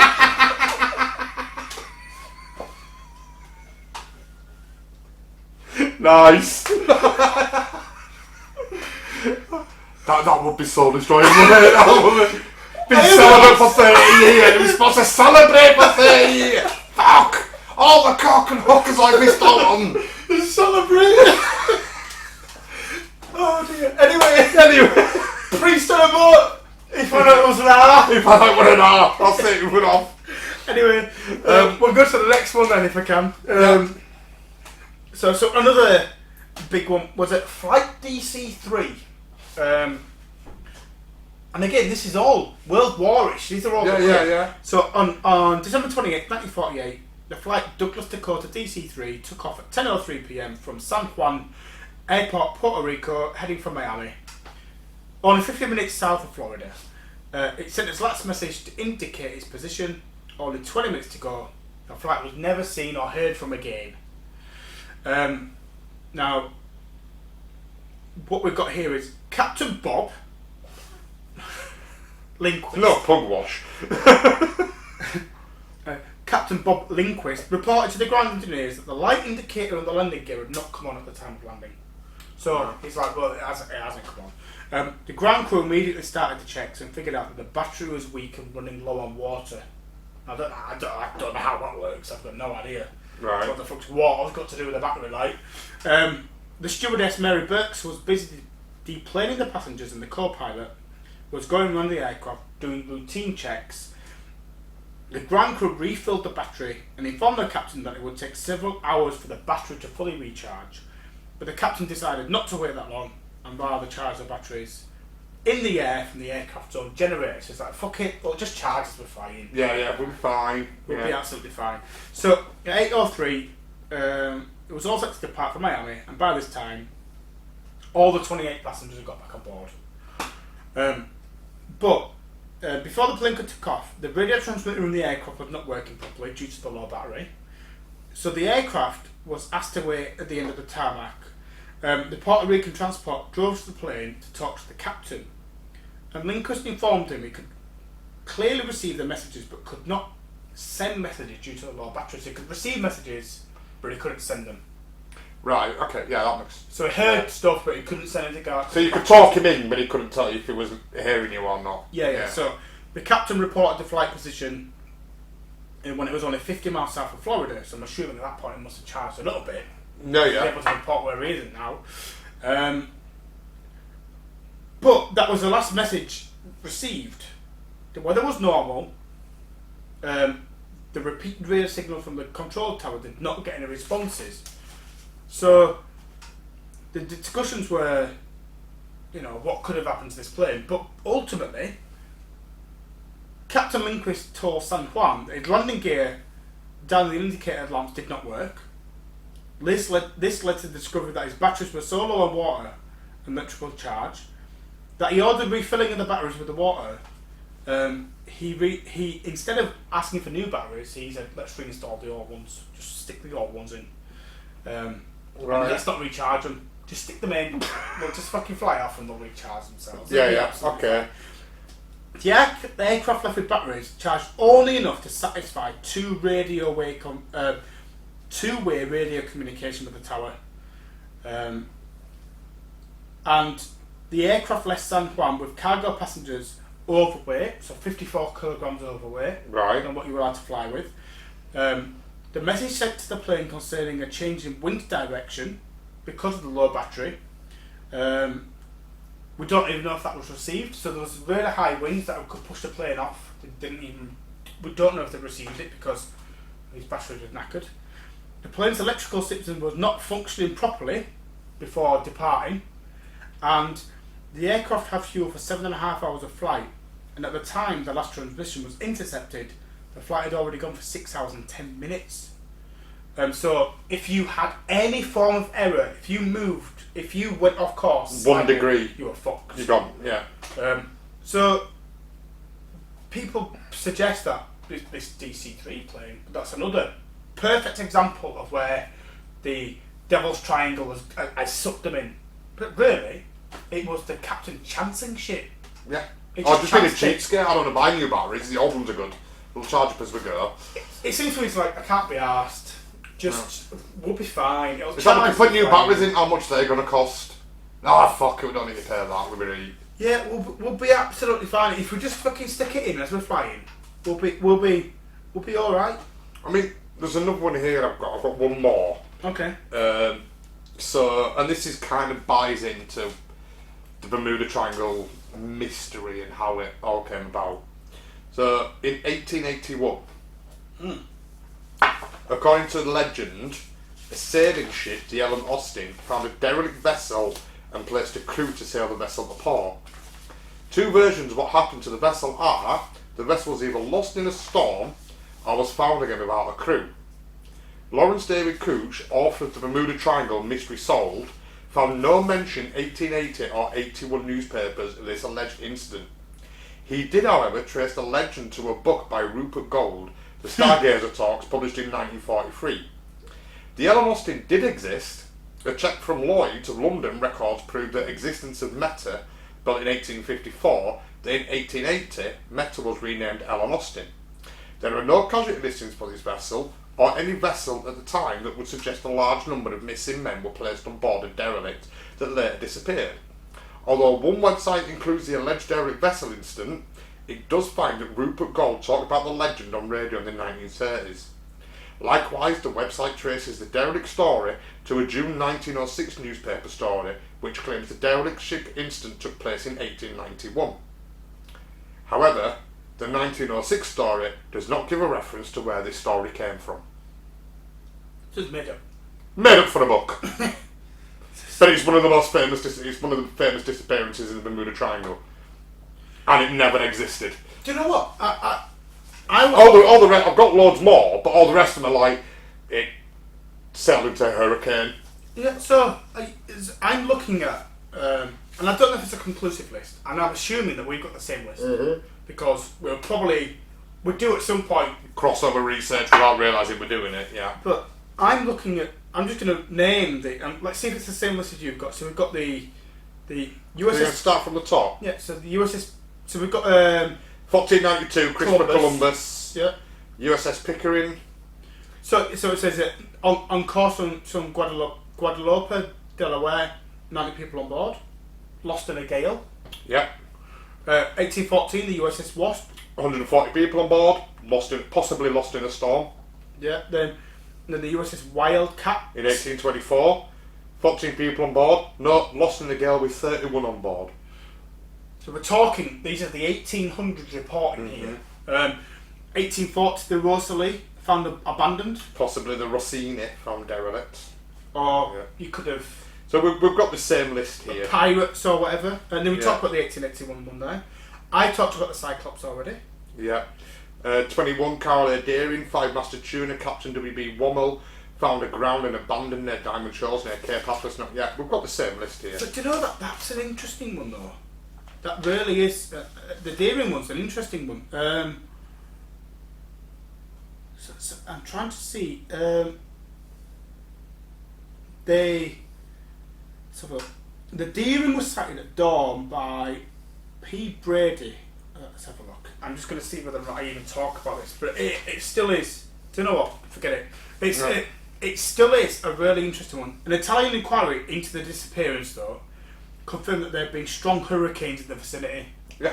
So about 9% of these disappearances, 95% of these disappearances are either human error or was there a hurricane that day. But let me just read this paragraph because the reason I found it interesting is even though there was a hurricane, this is still quite interesting, I thought. The Deering was sighted by a guy called P. Brady on lookout at the Coast Guard station from Cape Hatteras. The vessel was hard aground with all sails on the outer edge of the Diamond Shoals. These shoals that extended offshore from Cape Hatteras, North Carolina, had been notorious as a common site of shipwrecks for centuries and are known as the graveyard of the Atlantic. Okay. Yeah. Rescue ships were unable to approach the vessel following bad weather, and the ship was not boarded until February 4th, my birthday. After being battered by the surf for several days, it became clear that the schooner had been completely abandoned. The steering equipment was found to be damaged, the steering wheel shattered, and the binnacle box stoved in, and the rudder disintegrated from its stock. The ship's log and navigation equipment were gone, along with the crew's personal effects and the ship's 2 lifeboats. In the vessel's galley, it appeared that the certain foodstuffs were being prepared for the next day's meal at the time of its abandonment. The Coast Guard cutter Manning attempted to salvage the Deering but found it impossible, so basically blew up. So, why is this even in this Bermuda Triangle mystery? It was the abandoned ship? Yeah, it was like there was halfway through cutting veg and went, "Fuck, we're going." Right, out lifeboats, off we go. And unfortunately, so that basically sounds like a hurricane came, abandoned fucking ship, which I think you're probably safer in the ship than you are in a fucking rubber dinghy on the fucking. But yeah, you've abandoned ship, jumped the rubber dinghies, and the hurricane's changed direction and grabbed you up, and you fucking gone. That's it. There's no mystery, no magic, no aliens. Damn it. I think we've gone through enough now because all rest of these is kind of like I think we've got the same list of most from hurricanes or gales or stupidity. Well, I looked at loads, right, and ultimately, well, we talked about DC3, we talked about the Star, we've talked about a lot, and I have got, and I'm not, look, I mean, fuck me. I don't come unprepared. I've got like 17 pages of notes. But the problem I have is with every single one that I've found so far, there was a hurricane that day, or there was a tropical storm that day, or the guy was a fucking idiot. That seems to be most of them. Yeah, I mean, I'm finding people trying to find things that are occurring to fit into a narrative of, well, this is happening, but we can't just finish it there though. I want to finish talking about the examples of what's gone missing. Okay. And we'll talk about possible explanations for the Bermuda Triangle from people who believe that it's a thing. Before we do you know you went crazy on me? Yeah. I think I deserve an opportunity to talk about something that's a bit different before we start going down this route, if that's okay with you. Perfectly fine with me. So, you were crazy. I did the crazy. I brought you the Wes Berkman. This is not necessarily crazy, but it's different. So, what we've talked about so far, and people might criticise us because we didn't go into detail about loads and loads and loads of history about ships that disappeared and aircraft that have crashed, but from everything I've ever investigated so far on ships and aircraft is the sea is a bit of a bitch, and it's not uncommon for this to happen anywhere else in the world, that fucking things get swallowed and people disappear and you can't find planes. I've got that point coming up later. We'll talk about that. But there was one that's a bit different, I thought. Right, it's about a guy. Not a guy called Bruce Gernon. Now, according to this guy called Gernon, he flew a little plane and he departed from Andros Island in the Bahamas at 3 p.m. on December 4th, 1970, in a Bonanza Ray 36, along with his father and his father's business associate. He suggested that as he got over the Bermuda Triangle, the plane was engulfed by a strange cloud that appeared to be following the plane's movements. Eventually, the plane broke free from this particular cloud, only to find another similar cloud in front of it. And then the exterior cloud looked white and fluffy, but then became like a cylinder, so you could see straight through the cylinder, and the cloud and the plane went through this cylindrical cloud. Sorry, because I can't remember the facts of this story, but this sounds very familiar to a TV programme I saw in the 90s about the Bermuda Triangle. Right. Did he lose time or something in here? And kind of, yes. Yeah. Yeah. Go on. Yeah. I just put it. I don't have it in my notes, but I have heard this story before. Yeah. No, so that's fine. So as he flew into this cloud, I don't know what the fuck I was doing there, but as he flew into this cloud anyway, he said there was loads of flashes of lights, and he thought I'd entered into this dangerous electrical storm. He started to turn the plane and tried to get out of it. He recognised that. He looked into this cloud and thought, you know what? That seems to be about 10 to 15 miles long, this cloud. I can go through this tunnel. See, when it really calm, like the electrical storm was going around him, but there's a corridor of calm that he was flying through. It could see sunlight at the end. Yeah. Now, the one thing I would say is, I'm a driver, so before I even get any further, I drive, and if I'm sat in a long tunnel, there's no way, in my opinion, that I can go, I think this tunnel's 500 metres long, driving. Yeah, you have motorway tunnels. But I couldn't go there and go, that's a mile long, that tunnel. Never mind, I'm in a plane going, I think that's 15. You've nothing to judge distance on. No, you've got street lights or you've got lights in a tunnel. You can judge, the lights are every 300 yards apart. If I can see 100 lights, that might be 3,000 yards. But in a plane, you've got nothing. No. You can't see below, so how he knew this is 10 to 15 miles. So that's the first thing I'd break out going, I wouldn't know. But I remember this story on TV, watched a TV show about where there was an electrical storm with all these coloured lights going off, but he was in this like cylindrical corridor, that was really calm, perfect flying weather. Yeah, with everything going on around. Everything going on around him, like outside, like he was in some kind of bubble or corridor. Yeah, that's exactly it. Yeah, so he said 10 to 15 miles long is what he thought it was. While inside the tunnel, Gurner noted there were spiralling lines swirling in counterclockwise motions along the interior as the plane progressed towards the opening, and the tunnel seemed to be continually shrinking in both length and diameter. What seemed like a 10-mile tunnel at first, should have taken about 3 minutes, became a 1 mile long tunnel that passed through in 20 seconds. So he's saying it went zip. Right, so it was a big tunnel and then it collapsed around him. Yeah. It's what it's did. As the plane crossed the edge of the tunnel, its passengers experienced a sensation of weightlessness that lasted about 10 seconds. That's a long time of weightlessness. Yeah, and you have to be going at a velocity to be weightless in Earth's atmosphere. Yeah, we've got that plane that goes vertical. I can't remember its actual name. I can't remember its actual proper name. I know its nickname. What's his nickname? The Vomit Rocket. Because they did in the Apollo 13 movie, when they were doing the weightlessness thing, they actually did it and they filmed it properly. Yeah. They went straight up and they went, we're gonna drop. Well, what it does is it's a kind of like I want to say a cargo plane, but it's not a cargo, but it's quite a big plane, but it's all padded up. There's no seats or it's just completely padded. And you see it all the time. I think you can actually pay to go on it. It's one of my things. If I ever go to America, I'm going on that fucking plane. And what it does is it doesn't. When you fly across the atmosphere at like 30,000 feet in a commercial jet, this goes to like 60,000 feet. I think. Correct me in the comments. I'm making numbers up here. But what it does is instead of flying like that, it goes up.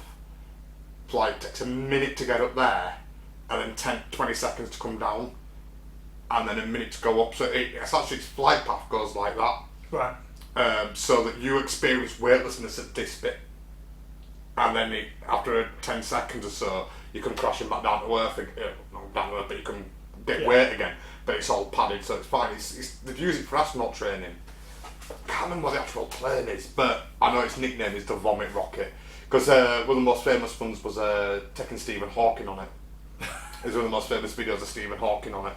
Brilliant. But sorry, go on, continue. I thought Apollo 13 did it as well. When they were filming Apollo 13, they did some weightlessness training in it. And they went, do you know what? We can't fake it, we're just going to fucking go on the ship. Yeah. When they're floating around, like catching stuff, they're actually on the plane. Yeah, I think they did 4 or 5 trips in it, so they did like 2 or 3 trips to get used to it. And then film the next 2 trips and use footage of them going.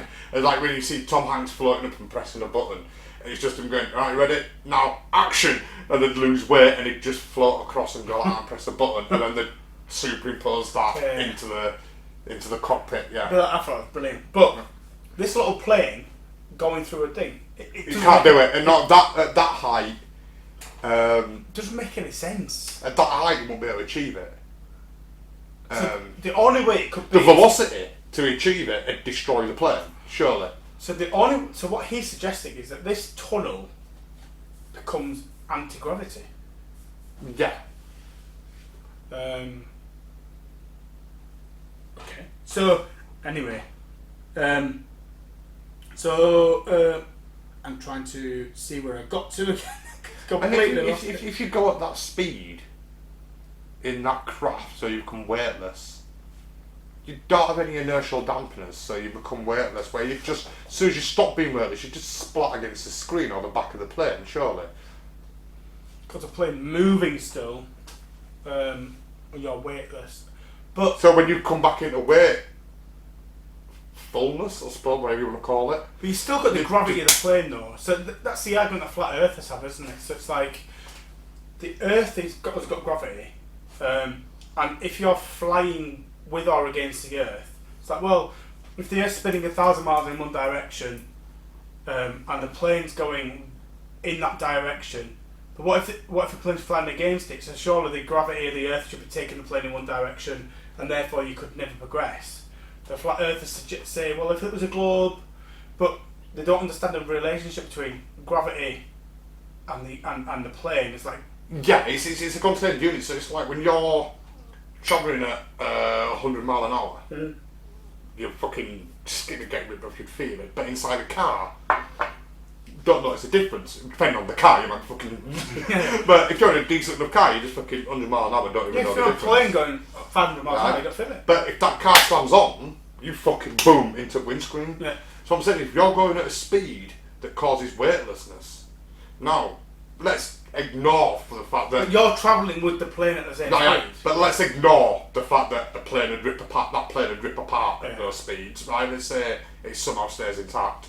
You're talking like, as soon as it stops travelling at those speeds, you're going to fucking fly forward or fucking collapse back down again. Only if it's instant. What if it's a slow stop? Alright, okay, yeah. So, if I emerge into brake in the car, I'm fucked. Everyone's fucking Everyone's going forward, but if you come slow from 100 to 0 in a minute, you don't even know it. Alright, okay, yeah, go on then. But I don't know if that's true. Yeah. Sorry, I'm just trying to put a bit of reference to this in my, scientific reference in my head to this. And you're trying to understand this bullshit the same as me, so it's fine. I at least read it before I sent it to you, so you're trying to understand it as a whole. So it said 10 seconds of weightlessness. So instead of the clear blue skies that Gurney first saw at the end of the tunnel, they were then met with blank grey haze all around them. No sky, no ocean, no horizon, nothing but greyness. And Gurney described it as resembling a thick fog, except for the fact that visibility appeared to extend about 2 miles. He's really good at getting his distances, isn't he? Right, perfect, brilliant. Brilliant, this guy. Amazing, yeah. When they attempted to read their location via the magnetic and electronic navigational systems, they discovered that the instruments were malfunctioning. Same as everybody else. Everyone else up to the Bermuda Triangle, yeah. Gurney contacted Miami Air Traffic again to seek their assistance in identifying their location via radar. However, Miami claimed that there were absolutely no planes visible on the radar anywhere between Miami, Bimini and Andros. So they're invisible to radar now? Currently. Gurney did his best to steer the plane towards its destination with nothing but to go on but his own mental compass. So he's much better than the guy in the Flight 19 were like, I'm going east, we've gone too far east, we'll go west again, we're going to go northwest for a bit. He's just gone, actually, Zen. south is that way. Zen has kicked in. You tell Bob, is it your fucking pigeon? Like, yes. What is your internal compass? Like, I know leads quite well, but you could put a bag on my head, throw me in a car, take me up to fucking Dales, drop me in a field, and then I'll take the bag and go, Leeds is that way. Exactly. You know, I woun't have a clue, but like, where's the nearest town? What the fuck are we going? And he's got grey all around him here, with no point of reference. Yeah, it's not even like I could go, right, first thing you do in Dales is like, right, where's the biggest hill? Oh, yeah. Climb up the biggest hill until you get a nice mountain point. There's a town there. I'm off that way. Or I can see some recognition. I can see a tower. I know that tower. Yeah. I've got an idea about where you are. But this guy's out in the middle of fucking nowhere, above the sea, no landmarks to guess at. No idea if he's 10 miles from shore or 100 miles from shore, and just goes, my internal compass says I go that way. He is Neo. Okay. Fucking narcissist is what he is. No. He should have been leading Flight 19. Yeah.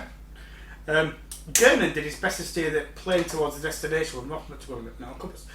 After a few minutes, he believed sorry, I'm reading this wrong. The Miami radio controller announced it just spotted a plane directly over Miami Beach. Just running a radar range.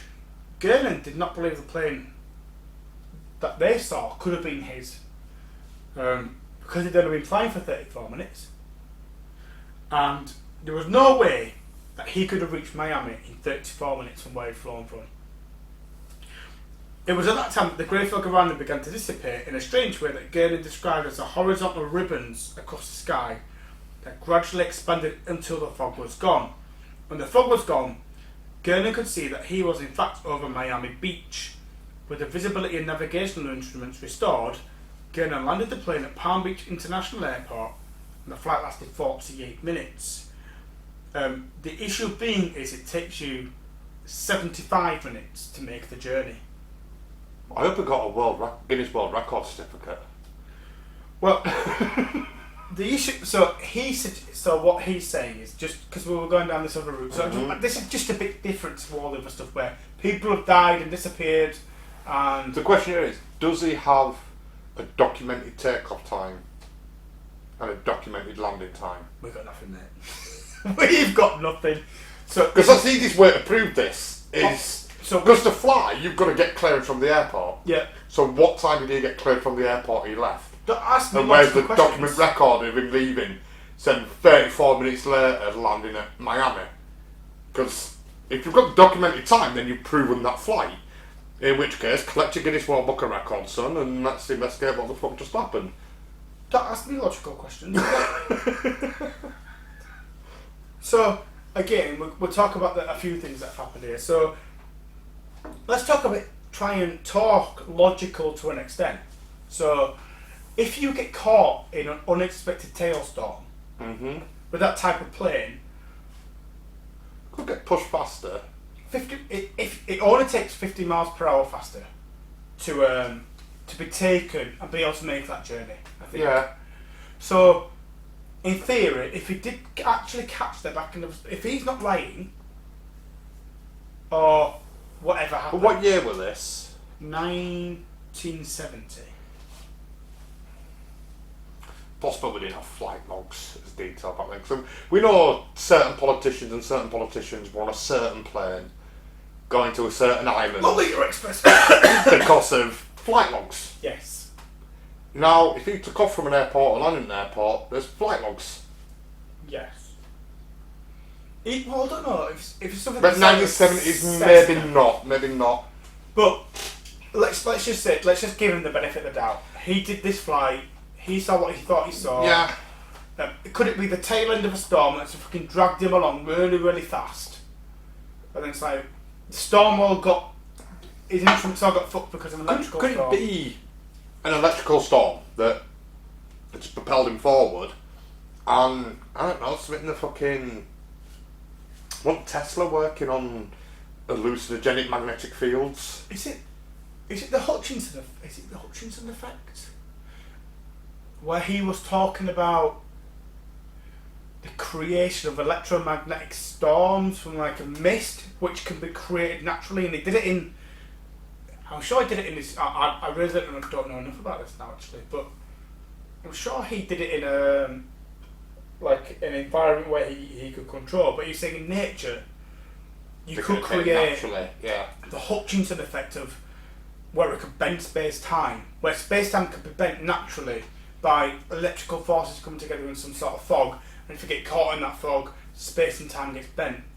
But did Tesla sit inside his Faraday cage and start speaking to God and aliens and shit?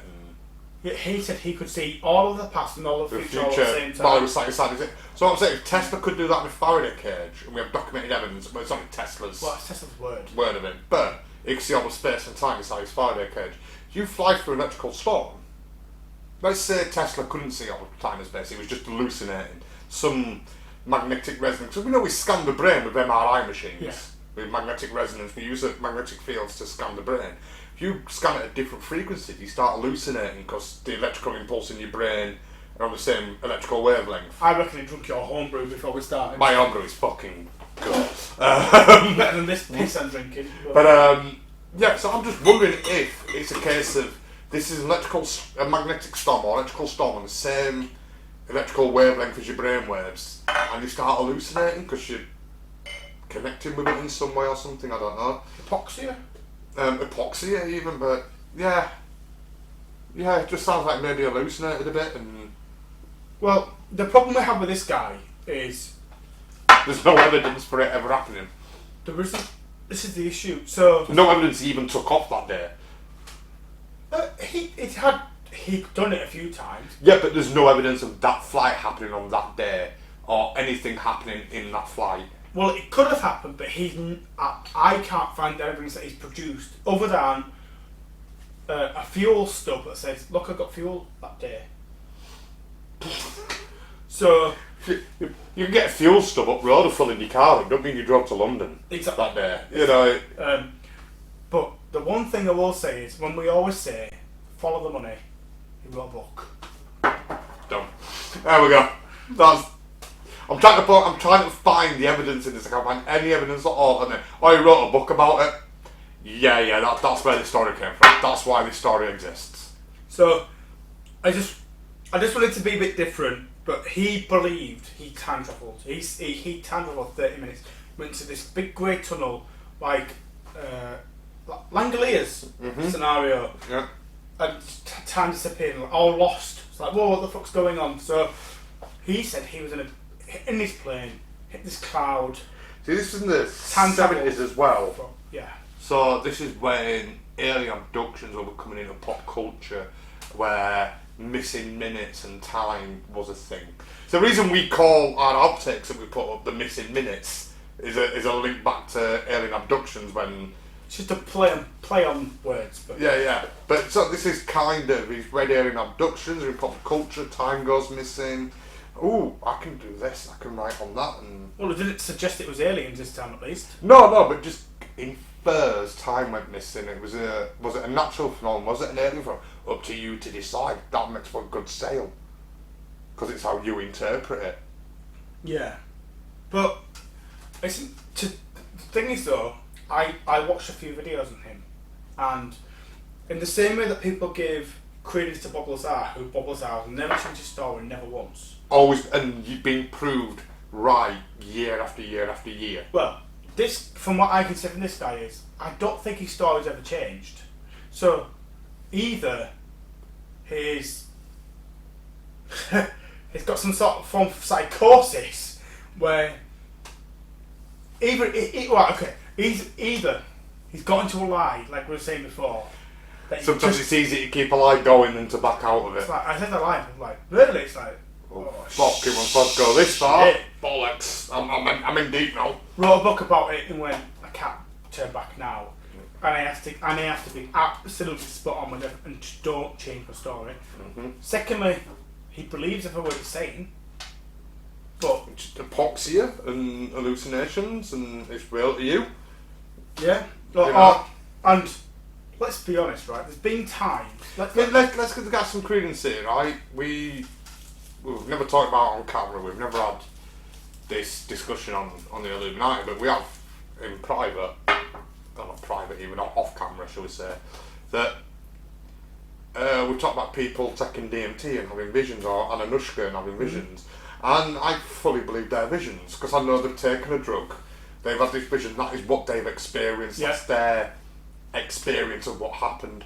I don't go, I spoke to God. I fucking didn't speak to God, you dickhead. God, or you go, God don't exist, fuck off. It's like, no, I believe you spoke to someone or something, or maybe not even someone or something, but your brain is processing information DMT does, in a certain way. That's what DMT does. And you're taking certain information and putting it into a framework that you can understand, and that understanding framework is God. That's people having hallucinations. Yes. And being so deep in hallucination that it's truth to them. This could be the same. It could be an hypoxia, an hallucination through hypoxia, but it's so real that it's true to him. And that's why he's never changed his story. I'm trying to give you some benefit of the doubt here. But it could be something as simple as, and we've all done it, and it may not done it on purpose, but we've all lost track of time. Or gone, I'm sure I left at 2, but actually I left at 1:30. It's like, shit, I can't believe it. It's just, I know it sounds so many very times simple. I've gone to Angel for a pint and left 12 hours late and go, where'd that fucking day go? Well, we're only there for 3 hours. Well, it could something as simple as, even during the day, it's like, I'm sure I'm on lunch at 1:30. Oh no shit, I had it at 2. It's like, bloody hell, the day's got ahead of me. So, could it be something as simple as, he just didn't catalogue his time? But it's that thing of time flies when you're having fun, isn't it? Yeah. The days you wait for something all day, and it's every minute is dragging, and then when it finally comes to doing it, it's 4 o'clock already. Bollocks. Or alternatively, a storm hit and he got scared. You lose track of time completely when you're scared. So maybe he had an experience, but his validation, his recollection is not right. Maybe his recollection's not right, but it could certainly interesting, but I know I'd heard that story before. I've seen it dramatised in graphics and stuff. But it wasn't a missing plane or a missing ship. This is a guy who's actually on different eye of time warp over the Bermuda Triangle. Well, this brings me into possible reasons for the Bermuda Triangle. Right? These are my favourites. Because we've got this kind of coming off the back of that, harking back to the beginning, like, if all these things go missing in the Bermuda Triangle, then what causes them? Yep. Right? Yep.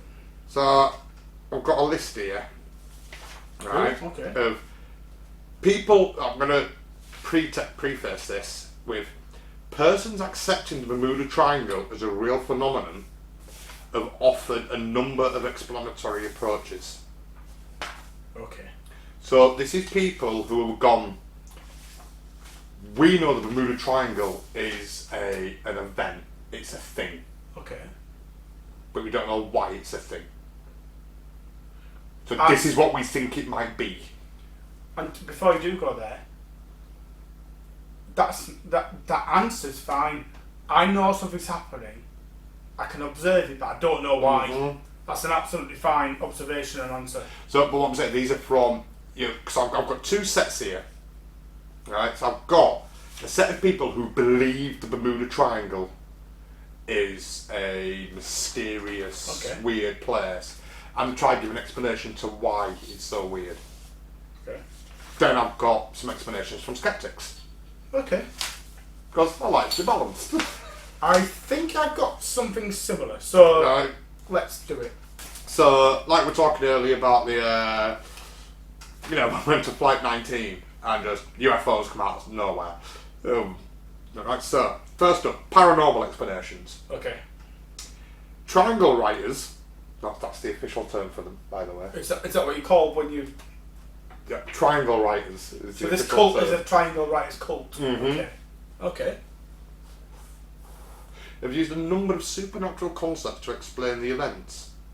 One explanation pins the blame on leftover technology from the mythical lost continent of Atlantis. That is definitely something we'll cover. Mm-hmm. Yeah. Okay. Sometimes connected to the Atlantis story is a submerged rock formation known as the Bimini Road. That is really weird. Interesting. That is really weird and interesting. And people, do you know the way that when I observed the Bermuda Road, I don't know if it's cognitive dissonance going on, but it doesn't matter what evidence people show to me and say this is natural. That looks built. That looks crafted. It looks my brain cannot see it other than crafted. Cannot. Yeah. It looks like a genuine. It's the same as the Giant's Causeway in Ireland. Exactly the same. That looks built. Yeah. You can give me all explanation how it's natural and how it's formed. I don't care that. It's like that. No, that was made. Yeah, that looks made. That was laid down. Oh, honestly. Google Bimini Road. I'm sure we'll cover it in an Atlantis episode. It's massive later. as well. Yeah. I'm going to go to a little bit. So sometimes connected to the Atlantic stories is submerged rock formation known as the Bimini Road. I love it. Off the island of Bimini in the Bahamas, which is in the triangle by some definitions. So depending which writer you're reading, the Bimini Road might be in the triangle, it might not. So it's not in the Gaddis triangle that we were about earlier. Follows the purported psychic Edgar Cayce. Casey, sorry, yeah. Take his prediction that evidence of Atlantis will be found in 1968 as referring to the discovery of the Bimini Road. Do you know about Edgar Cayce? I've not read into him. So Edgar Cayce, I got really intrigued by Edgar Cayce back in the day when I believed anything was sold. Because he wrote a book called The Lost Records of the Hall of something or other. Basically, he stated that in the Sphinx, that there's a chamber with the records in. Of all humanity. Yeah. And that's left by Atlanteans. Yeah. And that when we're at the level of consciousness where we understand, we'll be allowed access to this records. But Edgar Cayce was also... What's the YouTube channel that uses the weird animation? Something Evolution. I'll show you the video, it's fucking amazing. But Edgar Cayce also was renowned for being. He's one of those weird ones where I'm sure Darren Brown would be able to debunk him instantly. Yeah. But for his time, he got a shitload of predictions right. He was able to do really, really specific readings that people found absolutely absolutely mind blowing. But he also made future predictions about. He said Atlantis would be found in 1968, and that's when we discovered the Bermuda Road. Yeah. So I was going like, see this, it was right, he did it. But he also talked about the Sphinx, and parts of the Sphinx he talked about was true. Like, there's a secret action in the Sphinx. There is. Yeah. And you can see it. We found it, but we won't. But the Egyptian government refused to let a robot down there. There's a shaft. Yeah. And we know we've scanned it and there's a room behind it. But the Egyptian government won't let us break the seal into the room to see what's in there. The antiquities guys. Yeah. But supposedly in the Sphinx they lost all the records from the Library of Alexandria, which talked about the Atlanteans, about where we came from, and when we get to this level of consciousness. So Edgar Casey actually in the 19th century, 20th century, in fact. Really stopped your eye, aren't you there? I am. Sorry. I'm trying to listen to what you're saying, but your eyes just glowing red. Absolutely smashing something there. But 20th century Edgar Casey it was really, really important. It was like it's a gang that's looking. One of the first people to actually come out as being. When people tried to debunk psychics, they found it troublesome to debunk him. Ooh, that's looking because I know about the secret chamber. Lost Hall of Records. The Lost Hall of Records in the. Yeah. There's a video. Is it Psychic Evolution? I think that's. I'm going to find it. I'll find it for you. Do you know what? I think Edgar Casey would be good for an episode. Might be actually.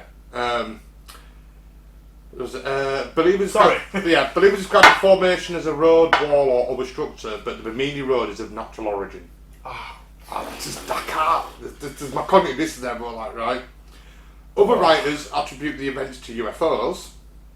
Charles Berlitz, author of various books on anomalous phenomena, lists several theories attributing the losses in the triangle to anomalous or unexplained forces. I was talking about possible explanations. So there's paranormal explanations.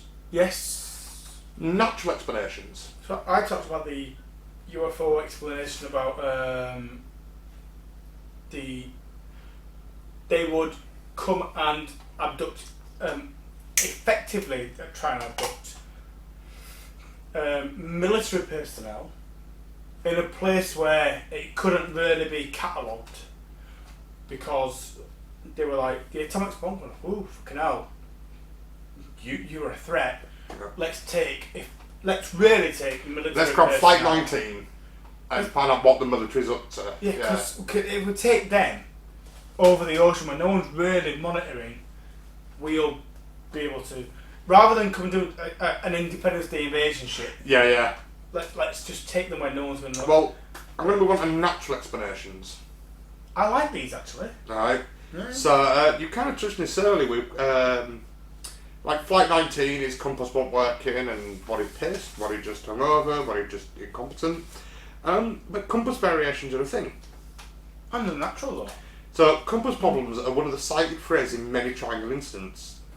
While some have theorised that unusual local magnetic anomalies may exist in the area, such anomalies have never been found. Okay. Compasses have natural magnetic variations in relation to the magnetic poles, a fact which navigators have known for centuries. Magnetic compass north and geographic true north are exactly the same, only for a small number of places. Up to about 5%. For example, as of 2000 in the United States, only those places on a line running from Wisconsin to the Gulf of Mexico, where those two align. This isn't far. The Bermuda Triangle and its starting point isn't far from the Gulf of Mexico. No, but like we said, 1 degree off could be 100 miles after an hour, right? So you have to recalibrate both. Yeah. So the only time you don't have to is if you're flying in a line between Wisconsin and the Gulf of Mexico. Yeah. So only when the two meet up naturally. Anything off that line, as of 2000, you have to calibrate for. And since then, the true north has changed again. Yeah, and it's changed again since 2000, right? Is it now Siberia? I don't know. I'm not sure because I know the pole changes on its axis. I think it's now had this mass change. It's now in Siberia. It's true north. But the public may not be as informed. Back then, certainly not. Well, even now, even though I know they're both different, I wouldn't have to fucking calibrate for it. No, but do you know what? Actually, that's quite true.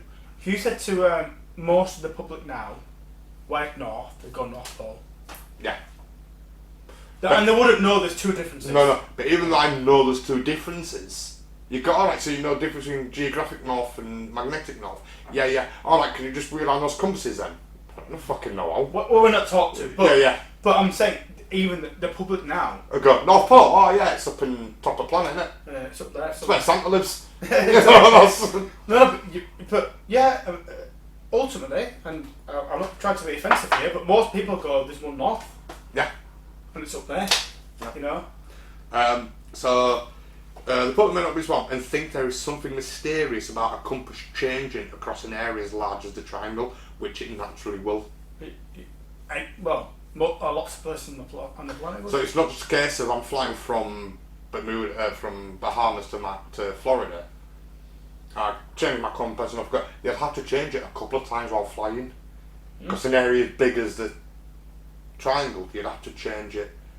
You have to keep adjusting it to keep yourself on course. Or at least know that it won't change on its own. Yeah. And this is a big one for me. That explains, like how did Flight 19 go down and we didn't find any of the wreckage? How did this boat disappear and we didn't find any of the wreckage? Blah blah whatever. The Gulf Stream. Didn't they find, even if you forget the Gulf Stream for a second, didn't they find that there's a specific place in the fucking triangle where the two oceans specifically meet, and where they meet right in the middle of the triangle is really troublesome. Like you've got two oceans crashing together with two different directions of currents hitting each other at the same point. Well, it's to say the Gulf Stream. I think I've heard something about that with two oceans meet and it creates a kind of anomaly. Causing massive waves, out of the ordinary. This is why you get so many unexpected storms in the Bermuda Triangle and stuff. Hot, cold, hitting constantly, and it causes like random weather. That's why you get hurricanes and shit down there. Cyclones or hurricanes. But the Gulf Stream is a major surface current, primarily driven by thermohaline circulation, that originates in the Gulf of Mexico and then flows through the Straits of Florida into the North Atlantic. In essence, it is a river within an ocean. Yeah, it's true. Yeah. And like a river, it can and does carry floating objects. It has a maximum surface velocity of about 2 meters per second, or 6.6 feet per second. A small plane making a water landing or a boat having engine trouble can be carried away from its reported position in the current. At 6 meters per second. Yeah. So if you go, I'm stuck here, my engines are out, I'm stuck here, alright, come get me, and then they come get you 20 minutes later, you travel 6 feet a second for 20 minutes. You're not where they're going to. 6 times 6 times 6, 3,600 times 20. Yeah. You're a fair distance away. You are, yeah. So when they got, this plane went down here, let's go back to Flight 19, this plane went down in this 50-mile area. Well, by the time you finish searching that 50-mile area and not found them, they're fucking 300 mile over there, because the Gulf Stream just grabbed the planes and carried them. True. That makes a lot of sense to me. Just to me, no, absolutely. Human error? For me, human error is the most plausible of all.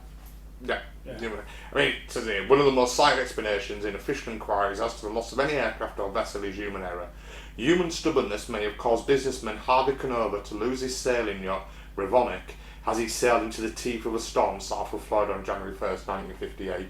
Flight 19's exactly the same. So they went, don't go that way, there's a storm. And he went, my boat's alright, it's good. Never seen again. And I think that's a combination of like human error, sailing to a hurricane, or tropical storm, sorry, fucked up his boat, and the Gulf Stream's grabbed it and fucked it off. Yeah. Like his boat's gone down into the Gulf Stream, boom, it's gone. Violent weather, goes about hurricanes and shit. But the thing is though, this is another thing that when I've read about a lot of these things is storms that appear that really quickly and dissipate really fast. Yeah, called squalls. They just appear and go. Yeah, even not necessarily a squall, or especially in the 1940s and a lot before, unpredicted weather. Mm-hmm. It's like, oh, blue skies. Go out. 5 minutes later, it's like, where's this fucking storm cloud come from? Yeah. Hits gone. People on land go, been a beautiful day all day long. 10 miles out to sea, it's like, I've just been hit by a fucking thunderstorm. This one's interesting to me, which I think violent storms might be attributed to a lot of cases that there shouldn't be. Right. It's because people are trying to say, logically. Well, the one I'm going to bring up next, methane hydrates. I saw a video, and Was it the Australian University by any chance? I don't 'Cause think it's it the was. same video I saw this week. I don't think it was. I'm going to quote it here. But, Okay, well, cool. no. An explanation for some of the disappearances is focused on the presence of large fields of methane hydrates, a form of natural gas, on the continental shelves. Laboratory experiments carried out in Australia have proven that bubbles can indeed sink a scale model ship by decreasing the density of water. Any wreckage consequently rising to the surface would be rapidly dispersed by the Gulf Stream. It has been hypothesised that periodic methane eruptions, sometimes called mud volcanoes, may produce regions of frothy water that are no longer capable of providing adequate buoyancy for ships. If this were the case, such an area forming around a ship would cause it to sink very rapidly and without warning. Publications by the USGS describe large stores of undersea hydrates worldwide, including the Blake Ridge area off the coast of the southeastern United States. However, according to the USGS, no large release of gas hydrates are believed to have occurred in the Bermuda Triangle for the past 15,000 years. Well, So basically what it does is, I've seen it. methane comes up and it just basically changes the molecular level of water because there's too much methane in it, and sinks and boats just go vroom. Well, It's just like a black hole for boats essentially. It's not on the molecular level, so Not molecular, that's wrong, but it's a chemical makeup Yeah. of water. So all Changes that the chemical makeup. Instead of being H2O, it's a lot of fucking methane. So all that happens if the boat's sat buoyant on water. Because the boat's buoyant because of surface tension. Yeah. All But the methane removes surface yeah. tension. So all that basically happens is, and with the methane, what I saw was when the methane it's localized. It's not everywhere around. It's like No, it's like 1 mile area it or happens something. fast. Yeah. Loads of bubbles just appear, and the problem is it's just oxygen filled. So all that's happening is it goes, here's a boat, loads of oxygen happens at the bottom. The boat collapses into the oxygen, and the water surrounds the top of the boat, and it just Yeah. sinks. And it happens instantly. There's nothing you can't do. The boat wouldn't even know what's just fucking happened. It's like I'm floating, all this oxygen appears, boat sinks, and it's seconds. Well, this is the everyone's dead. It's nothing. This is the torpedoes at the Navy. I don't know if they've got them in. I don't know if they're working on them or they've got them in service now. I'm not sure. I remember reading about 5 years ago, and they fire torpedoes and they're not meant to hit the boat. Blow up underneath. Blow up underneath, so the water disperses, and for that 2 seconds that there's no water, the hull cracks because there's nothing keeping the bottom, so it just collapses because there's no holding the weight up, and then 2 seconds later the water rushes back in but flows into the crack, and the boat's fucked. So you actually cause more damage by not hitting the boat than you do by hitting it. Yeah, it's true. I don't know if those I don't know if they're in play or not yet. I don't know if they've been used. No, they are. I know they were working on them. It's very clever. But yeah, so criticisms of the Bermuda Triangle? Have you got any more to add? We've got For people who believe?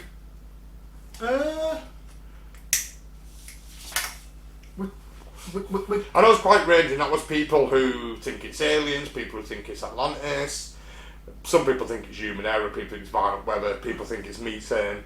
They're all good explanations but these people who go, I think the Bermuda Triangle's a thing, but it's because people are fucking idiots. Or I think the Bermuda Triangle's a thing because the methane bubbles or Atlantis. I mean, there's all reasons to why it's... What I'm going to move on to next is why the Bermuda Triangle's not a thing. So if you got all to say why it is. It's just a couple of lines on Atlantis. So I kind of skipped over that. I thought we were important to put the Bumin Road in there, but I kind of skipped over because I kind of want to save Atlantis for a future episode. But yeah. It's just remember. Well, I'm saying to you, remember, you know, but people don't know. But at the heart of Atlantis was the fire crystal. So the idea is that the heart of Atlantis was this fire crystal, which is a source of all energy for Atlantis. Exactly. And so when that energy is going somewhere and doing something. So the idea was that when Atlantis existed, that this either an earthquake occurred or something happened. Basically, Atlantis sunk. A massive, unaware catastrophe happened, and it sunk. The idea is that this fire crystal, it's an energy that can't be depleted. It's like a big nuclear reactor, just a crystal. And so, if that's sunk under Bermuda, that fire crystal is still somehow energized, and the energy is this negative energy of, well, for our technology, it's a negative energy. So it'll just suck it in. So when it goes pulse, everything gets sucked into it. Now we've never found such fire crystal, and which is interesting. But the idea of Atlantis is based upon, I think it comes from the Alexandria records. Socrates. Yeah, and I think Socrates that wrote that he'd seen Atlantis, he'd been to Atlantis. I think it was Socrates that wrote it. and Socrates, Plato, sorry. It could be. It's one of the Greek philosophers anyway. And then the Great Library of Alexandria wrote all about it. Before that got burnt down, supposedly that got taken down to the Sphinx and got put into all the records, and we all know about it. But very contrived, of course. But Atlantis had this big crystal which powered this alien technology, which powered. But Atlantis was actually a city in the mountains. I think it was in the Himalayas, and it wasn't only a city but a ship, and it took off into space, flew to the Pegasus galaxy, and because it got attacked by the Wraith, submerged itself underwater. And the fire crystal you're on about is it's called a 0 point module, and that's what's used to power the Alteran defence outpost in Antarctica, and used to power Stargates and stuff like that in Stargate SG-1 and Stargate Atlantis. I saw an episode where I bring Stargate in. Hitler had it under his pillow. Sorry, I wonder how far I could get with that before you realised I was quoting SG-1 again. Technically I was quoting Stargate Atlantis. I was thinking, what movies he watched? But as always, it's Stargate. Criticisms of the concept of the Bermuda Triangle. Yeah. Okay, that as well. Sorry, I have to get Stargate in there because you remember about the fire crystal? I don't like that's the ZPM. And that's how they get Atlantis, but he didn't sink, he flew to the Pegasus galaxy because it was a city on a ship. And that's where you get the spin-off. The spin-off series from Stargate SG with Stargate Atlantis. Fine. You do your Stargate. It's just become a running joke now that every conspiracy theory I managed to link to Stargate somehow. Fucking leprechauns. Oh, yeah, Stargate.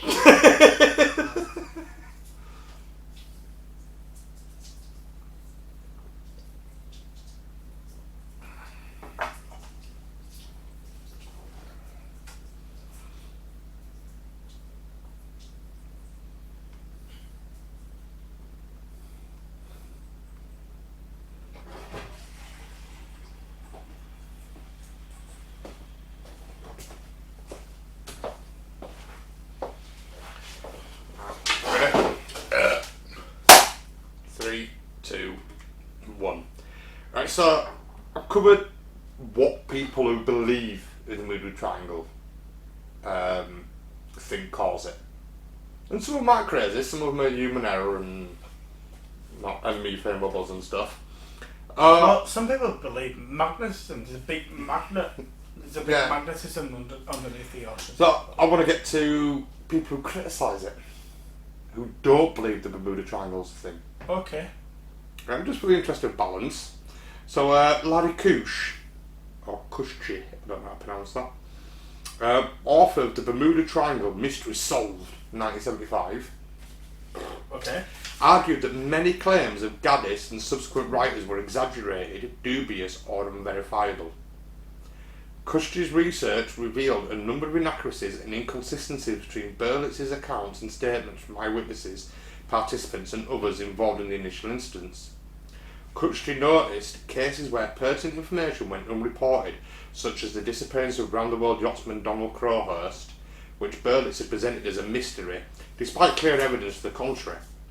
Another example was the ore carrier recounted by Berlitz as lost without a trace 3 days out of an Atlantic port, when it had been lost 3 days out of a port with the same name in the Pacific Ocean. Kushchi also argued that a large percentage of the incidents that sparked allegations of the Triangle's mysterious influence actually occurred well outside it. Often his research was simple. He would review peer-reviewed newspapers of the dates of reported incidents and find reports on possible relevant events, like unusual weather, that were never mentioned in the disappearance stories. I'm struggling to understand how what this guy or what this is referencing. So he's looking at all the incidents that have happened inside the triangle, or Right. people. So he's got that one inside the triangle, because you keep moving it for your book. Okay. And I'm going to look at when you said this ship disappeared. I'm going to look at weather reports and newspaper articles and research, and he's trying to debunk that the triangle even exists. Okay. Right. So he concluded that the number of ships and aircraft reported missing in the area was not significantly greater, proportionally speaking, than in any other part of the ocean. Yeah. In an area frequented by tropical cyclones, the number of disappearances that did occur were, for the most part, neither disproportionate, unlikely, nor mysterious. And that's still true today. Yeah. Furthermore, Berlitz and other writers would often fail to mention such storms or even represent the disappearance as having happened in calm conditions when meteorological records clearly contradict this. So some writers like Berlitz have wrote a book going, and there was perfect sailing weather and the boat just vanished, and he's gone, actually there was a hurricane in that day in that spot where that boat was. So fuck off, dickhead. The numbers themselves have been exaggerated by sloppy research. A boat's disappearance, for example, would be reported, but its eventual, if belated, return to port may not have been. Oh, right, okay. So It could have returned. A boat might go missing for 2 days. It might turn 2 days late. Goes missing. Might be in the eye of an hurricane and maybe calmed and can't move. But it turns up to port 2 days later. They'll report it missing, but they won't report it turning back up. Yeah. Some disappearances had, in fact, never happened. One plane crash was said to have taken place in 1937 off Daytona Beach, Florida, in front of hundreds of witnesses. A check of the local papers revealed nothing. Just because the local rag isn't reporting it. In 1937, if 100 people witness a plane crash, it's got to be in the paper. What if the local paper was asked to quash it? Possibly, but more likely to be reported. It would more likely. I can see your point, and I can see his as well. Yeah. And finally, the legend of the Bermuda Triangle is a manufactured mystery perpetuated by writers who either purposely or unknowingly made use of misconceptions, faulty reasoning and sensationalism. In a 2016 study, the Worldwide Fund for Nature identified the world's 10 most dangerous waters for shipping, but the Bermuda Triangle was not among them. Damn it, you've stole some of my data here. Right. I've got some more if you want to go, some further responses. Go. When the UK Channel 4 television programme, The Bermuda Triangle, 1992, was being produced by John Simmons of Geofilms for the Equinox series, the marine insurance market, Lloyd's of London, was asked if an unusually large number of ships had sunk in the Bermuda Triangle area. Lloyd's determined that large numbers of ships had not sunk there. Lloyd's does not charge higher rates for passing through this area. It's one of the highest traffic places in the world. Yeah, so you think something like if the Bermuda Triangle was real and existed, then you pay a high insurance premium for sailing through there. Nope, Lloyd's of London, one of the biggest maritime insurers, just went, no, we don't charge a premium for sailing through Bermuda. Because it's traffic, or it's failure rate is no different to loads of different other places. United States Coast Guard records confirm their conclusion. In fact, the number of supposed disappearances is relatively insignificant considering the number of ships and aircraft that pass through there on a regular basis. So I've got here, the United Coast Guard said, the Coast Guard does not recognise the existence of the so-called Bermuda Triangle as a geographic area or specific hazard to ships or planes. In a review of many aircraft and vessels' losses in the area over the years, there's been nothing discovered that would indicate that casualties were the result of anything other than physical causes. No extraordinary factors have ever been identified. Yeah. I'll add to that a little bit more if you don't mind. Go on. The Coast Guard is also officially sceptical of the Triangle, noting that they collect and publish through their inquiries much documentation contradicting many of the instances written about the Triangle authors. Written about by the Triangle authors. In one such incident involving the 1972 explosion and sink of the tanker V.A. Fogg, the Coast Guard photographed the wreck and recovered several bodies, in contrast with one Triangle author's claim that all the bodies had vanished with the exception of the captain, who was found sitting at his cabin at his desk clutching a coffee cup. In addition, V.A. Fogg sank off the coast of Texas, nowhere near the common accepted boundaries of the Triangle. So it's lied. The Nova Horizon episode of The Case of the Bermuda Triangle, aired in June 27, 1976, was highly critical, stating that when we've gone back to the original sources or the people involved, the mystery evaporates. Science does not have to answer questions about the Triangle because those questions are not valid in the first place. Ships and planes behave in the Triangle the same way they behave everywhere else in the world. I've got loads more. I've got two more if you want me to go on. Do it! Skeptical researchers such as Ernest Tavares and Barry Singer have noted how mysteries and the paranormal are very popular and profitable. This has led to the production of vast amounts of material on topics such as the Bermuda Triangle. They were able to show that some of the pro-paranormal material is often misleading or inaccurate, but its producers continue to market it.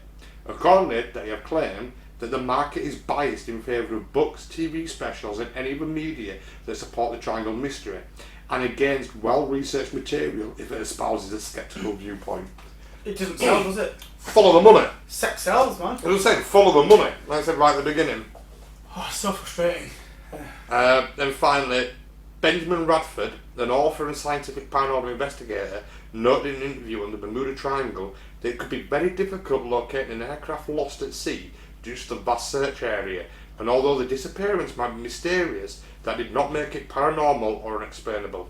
Radford further noted the importance of double-checking information, as the mystery surrounding the Bermuda Triangle had been created by people who had neglected to do so. So basically going, all these people created the mystery of the Bermuda Triangle have done so because they refused or neglected to look at their research. And that's not uncommon in many paranormal research areas where they'll go, This fits, I'll use it. Yeah. But that's only 10%, the other 9% doesn't fit. Doesn't matter, this 10% proves I'm right. The 9% is invalid. And actually, no, the 9% is valid, the 10% is unexplained. And because it's unexplained doesn't mean it's true. Yeah. So, just to bookend that a little bit. So, when you were talking about the WWF there, and they said that the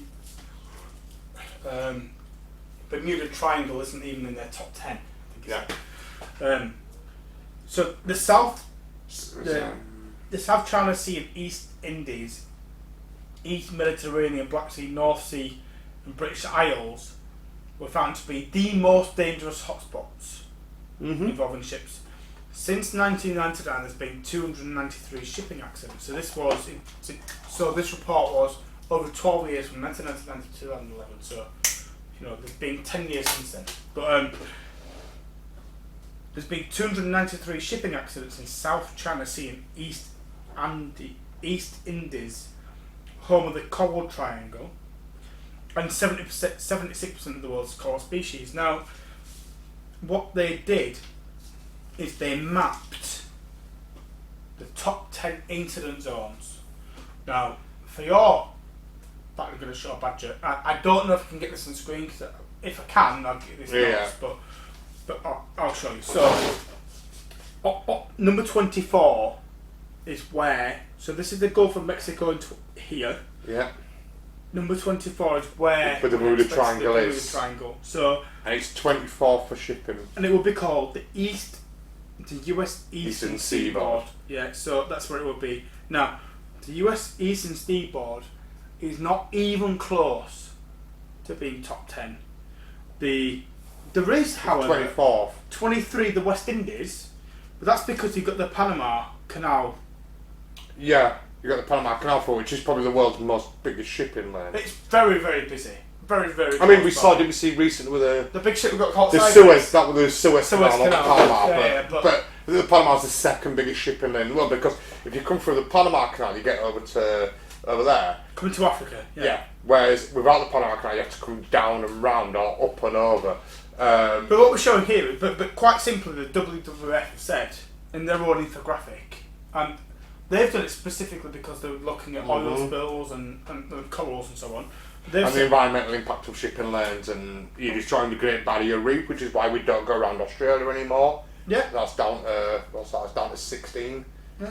The Barrier Reef's there, sorry. So where's the Barrier Reef there? That's the Barrier Reef there, so that's 15, 13? So that's not the amount of incidents, that's just naming the thing. But, so, the South China Sea has got the most incidents over that period.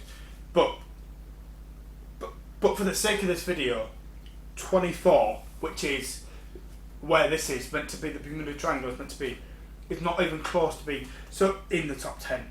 No. So it says on this. Well, sorry, I don't think just get this picture. It says world map indicating top 10 incident zones, 99 to 2011, and the Bermuda Triangle's 24. That's not even close. It's not even there. No. It's so the WWF have done their own research. So what they're saying to us is it's a really high traffic zone. It really is massively high traffic zone. Yeah. But compared to other high traffic zones, it's not even in the top 10. Don't even mention the top 10. Yeah. There's more accidents elsewhere than there is here. Yeah. I mean, there's other triangles. The Japanese have got their own triangle. Is it called is it the Devil's Triangle? No, the Devil's Triangle is the other name for the Bermuda Triangle, but I think they have the Pacific Triangle, the Demon's Triangle. Demon Triangle, yeah. So the Japanese have their own. There's also these little triangles everywhere around the world. I'm really upset, Badger.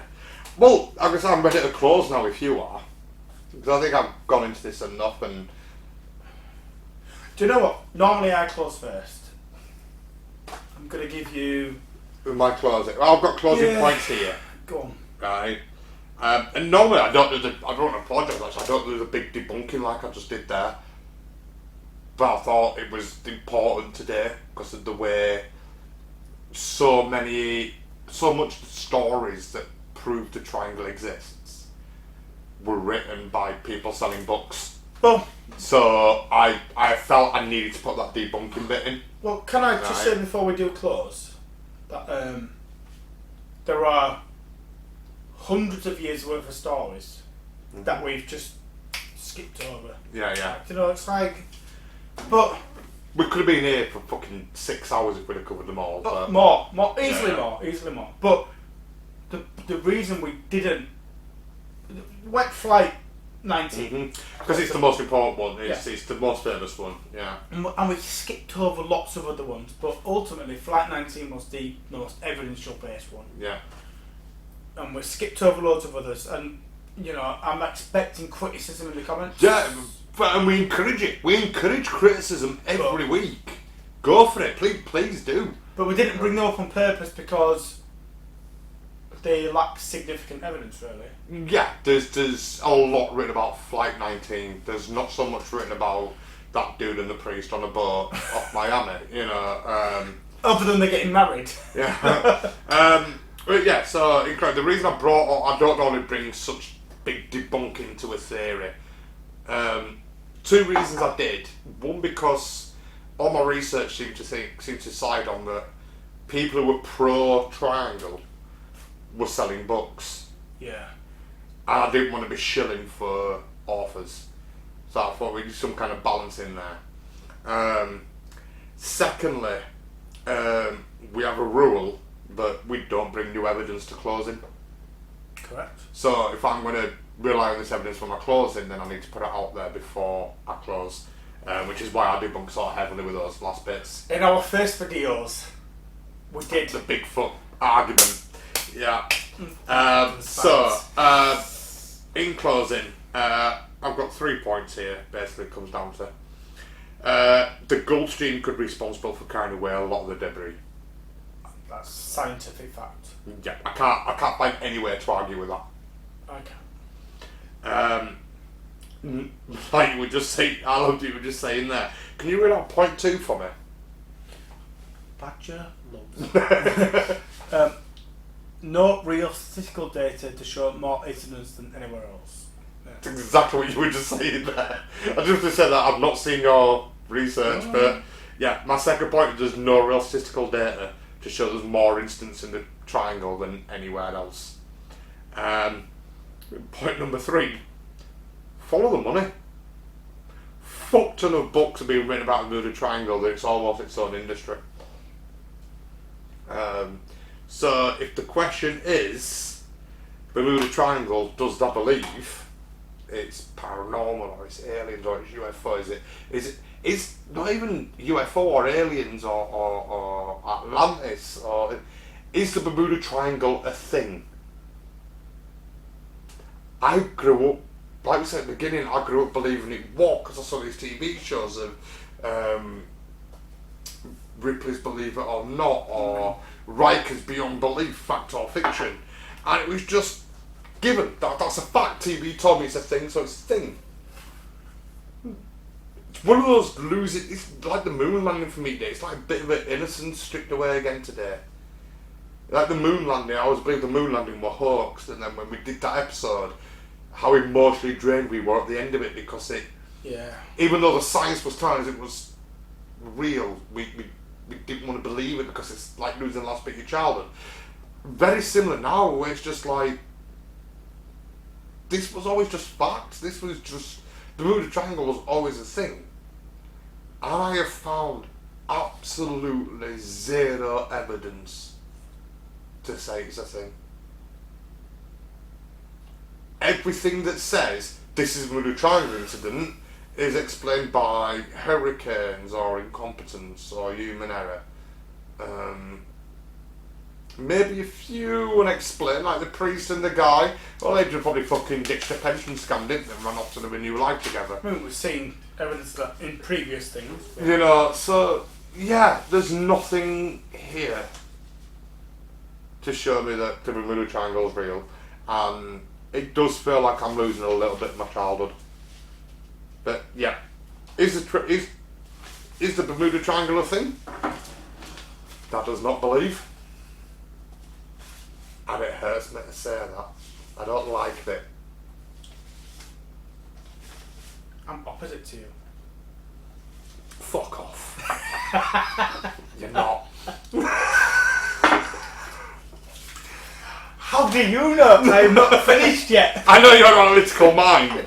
I believe more than you. I believe in more things than you do on this show. There's no possible way you can, one, look in that camera and honestly say tell me you believe in it, and two, convince me that you believe in it. But sorry, I'll let you close. Oh, let me take a drink and try do this again. fuck's sake, Badger. You're not off to close first ever again. There's a reason I close second. It's because I say one thing and you might be the one that goes, ooh. Yeah. I'm very likely to go, ooh. But if I'm so adamantly like fucking nah, there's nothing here for me, there is fucking less than nothing for you. Oh. I tried to... I like the fact you've gone. I like the fact you've gone second because it makes his closing funnier now. Where does Craig stand? We all fucking know. You don't know. To know for that. Fuck you. The Bermuda Triangle exists. Your thoughts did it. In fact, fucking Bigfoot did it. I wasn't there. Okay. To get real on your ass just for 1 second. I've looked through. Now, I didn't talk about all these pages clearly. Yeah. So. I said there were a lot in mine, but we skipped through a lot because we'd have been here forever. Yeah. We would have been. So. And we were right to talk about Flight 19 as the main reason. But if I look at all the conspiracies beforehand, aliens, so even though I have a precursor to believing aliens in a certain way, did they come down and do all these abductions? First, my challenge would be: was there any radar? Was there any physical evidence? Was there any evidence of any kind to suggest that might have happened? So even though that's fucking properly out there, I'd still go, let's challenge it on a logical basis. And none of that was ever discussed, other than some people have gone, this might have happened. Could they have seen a USO and attacked it by accident, etc., etc., without any evidence? So I can say aliens are off their fucking table all day long. Every single thing that I saw so far, in my opinion, is I never ever discount paranormal. I will never discount it. No. However, it has to be the last conversation every single time. So, if there's a conversation with that says there is a scientific or logical explanation that could come first, that should come first, that's what I would do. You're describing Occam's razor. Yeah. But this is a bit more. But paranormal's not off the table. It's never. Sorry, I'm butting too close. No. Paranormal's never off the table. But logic and science and all those explanations of could that be a possible explanation first? If none of those things could be an explanation where someone goes, there's absolutely no way that logic, rationale or reasoning can explain any of these things, potentially it could be paranormal. It still doesn't prove paranormal, but it could say a paranormal explanation is on the table. Without evidence, without proving it, but we can't prove it with any of those things. There's not a single historical thing that's occurred that I cannot say, looking at weather patterns, looking at science, looking at logic, can't explain away. And because I can say I don't know for all of them, I don't know, doesn't mean paranormal kicks in first. You can say, well, actually, just because I don't know why that plane's disappeared, or I don't know why that ship has sunk, and I honestly don't know why you can't find that plane, doesn't mean that you can go, well, actually, if you look at the Gulf Stream, it could explain it. And I could say, that's a more logical and rational explanation than aliens came down and took them, for which we've got no evidence of. So, and for that particular reason, and for all the things we've seen so far, and all the things you've explained already, and the fact that you follow the money, there's no splitters, and it's really, and do you know what? This is another loss. It's like childhood innocence gone into it again. It's the moon landing again. Yeah. It is. It generally is. That it's the moon landing. I look at this and go, I can't believe it's just simply, upsettingly, there's no evidence that the Bermuda Triangle is any different to any bit of water in the world anywhere. There isn't. And there's so many fanciful stories which are wonderful, but even if I had no explanation for those fanciful, wonderful, let's just say I had no explanation for any of those. There's no evidence of paranormal either. That's the big thing. It's I want to believe it's Atlantis and the fire crystal that's pulsing and knocking our technology out, and that's wonderful and fantastic believing. But there's fuck all evidence for it. Well, let's just say, I'll put it this way, right? So let's just put it in a very simple scenario for me. Let's just say every single ship and plane that's ever disappeared in the Bermuda Triangle, no one can sit down and go, well, I don't have any evidence whatsoever that says why that's happened. Mm-hmm. There's still no evidence of all the paranormal stuff. No. This is the issue, right? So, because he's still saying all these things disappeared and all these planes have gone, all these ships have sunk and all these people, and we can't find anything, irrespective of all us saying we think all this might have happened, there's still no evidence of the paranormal. There's still no UFO sightings. No. There's still no abductions. There's still no bodies. There's still nothing. It's like, how can you jump to, I don't know, so therefore it must be this? It does feel to me like there's no information, therefore it's aliens. But that's not the answer. It does feel like that though. Is that how it feels to you? Like, it's just like, exactly. oh well, it might be the gull shoot, it might be this, it might be this, it might be these 10 different things, but we don't know if it is them. So it's aliens. It feels like an episode of Ancient Aliens right now, like, not saying it's aliens, But it's aliens. but aliens. Yeah. You know, and it just feel like there's no, in all the cases, there's no UFO sightings, there's no abnormal events or... It's a complete logical fallacy. This is the issue. It is just, there's a gap in the story, I'm going to put aliens into it, that sells a book. Oh, no, That's how it feels to me. Or the Atlanteans. Yeah. Or without... Because I... So, this... And so... I'm same side of the fence as you, and I'm going to say this as well, because this is my way of thinking. And I don't know if people agree, but just because I can't explain something doesn't mean I fill that explanation with the paranormal explanation. No, there's stuff, you know, and I feel like sometimes we sit down and we go, oh, we're conspiracy theorists, and we debunk more than we prove. Which is upsetting for me. But there is stuff I know we've not done Relisham Forest yet, we've not done Roswell yet.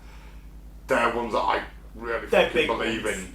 Yeah. And I'm fucking scared when we're going to do them now. But, like, Bermuda Triangle was a big one I believed in, but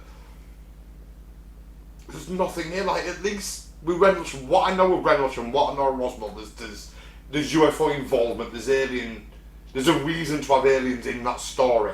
But... Right? Yeah, right? There's a reason to have aliens in that story. Yes. There's eyewitnesses of UFOs at Rendlesham, there's the Jesse Wallace accounts at Roswell, and stuff like that. And we have to do them at one point. We're going to pick through them and probably destroy us again. But in this one on its own, there is no aliens, there's no UFOs, there's no sightings, there's no interaction, there's nothing to say UFO other than I'm selling the books I put UFOs in.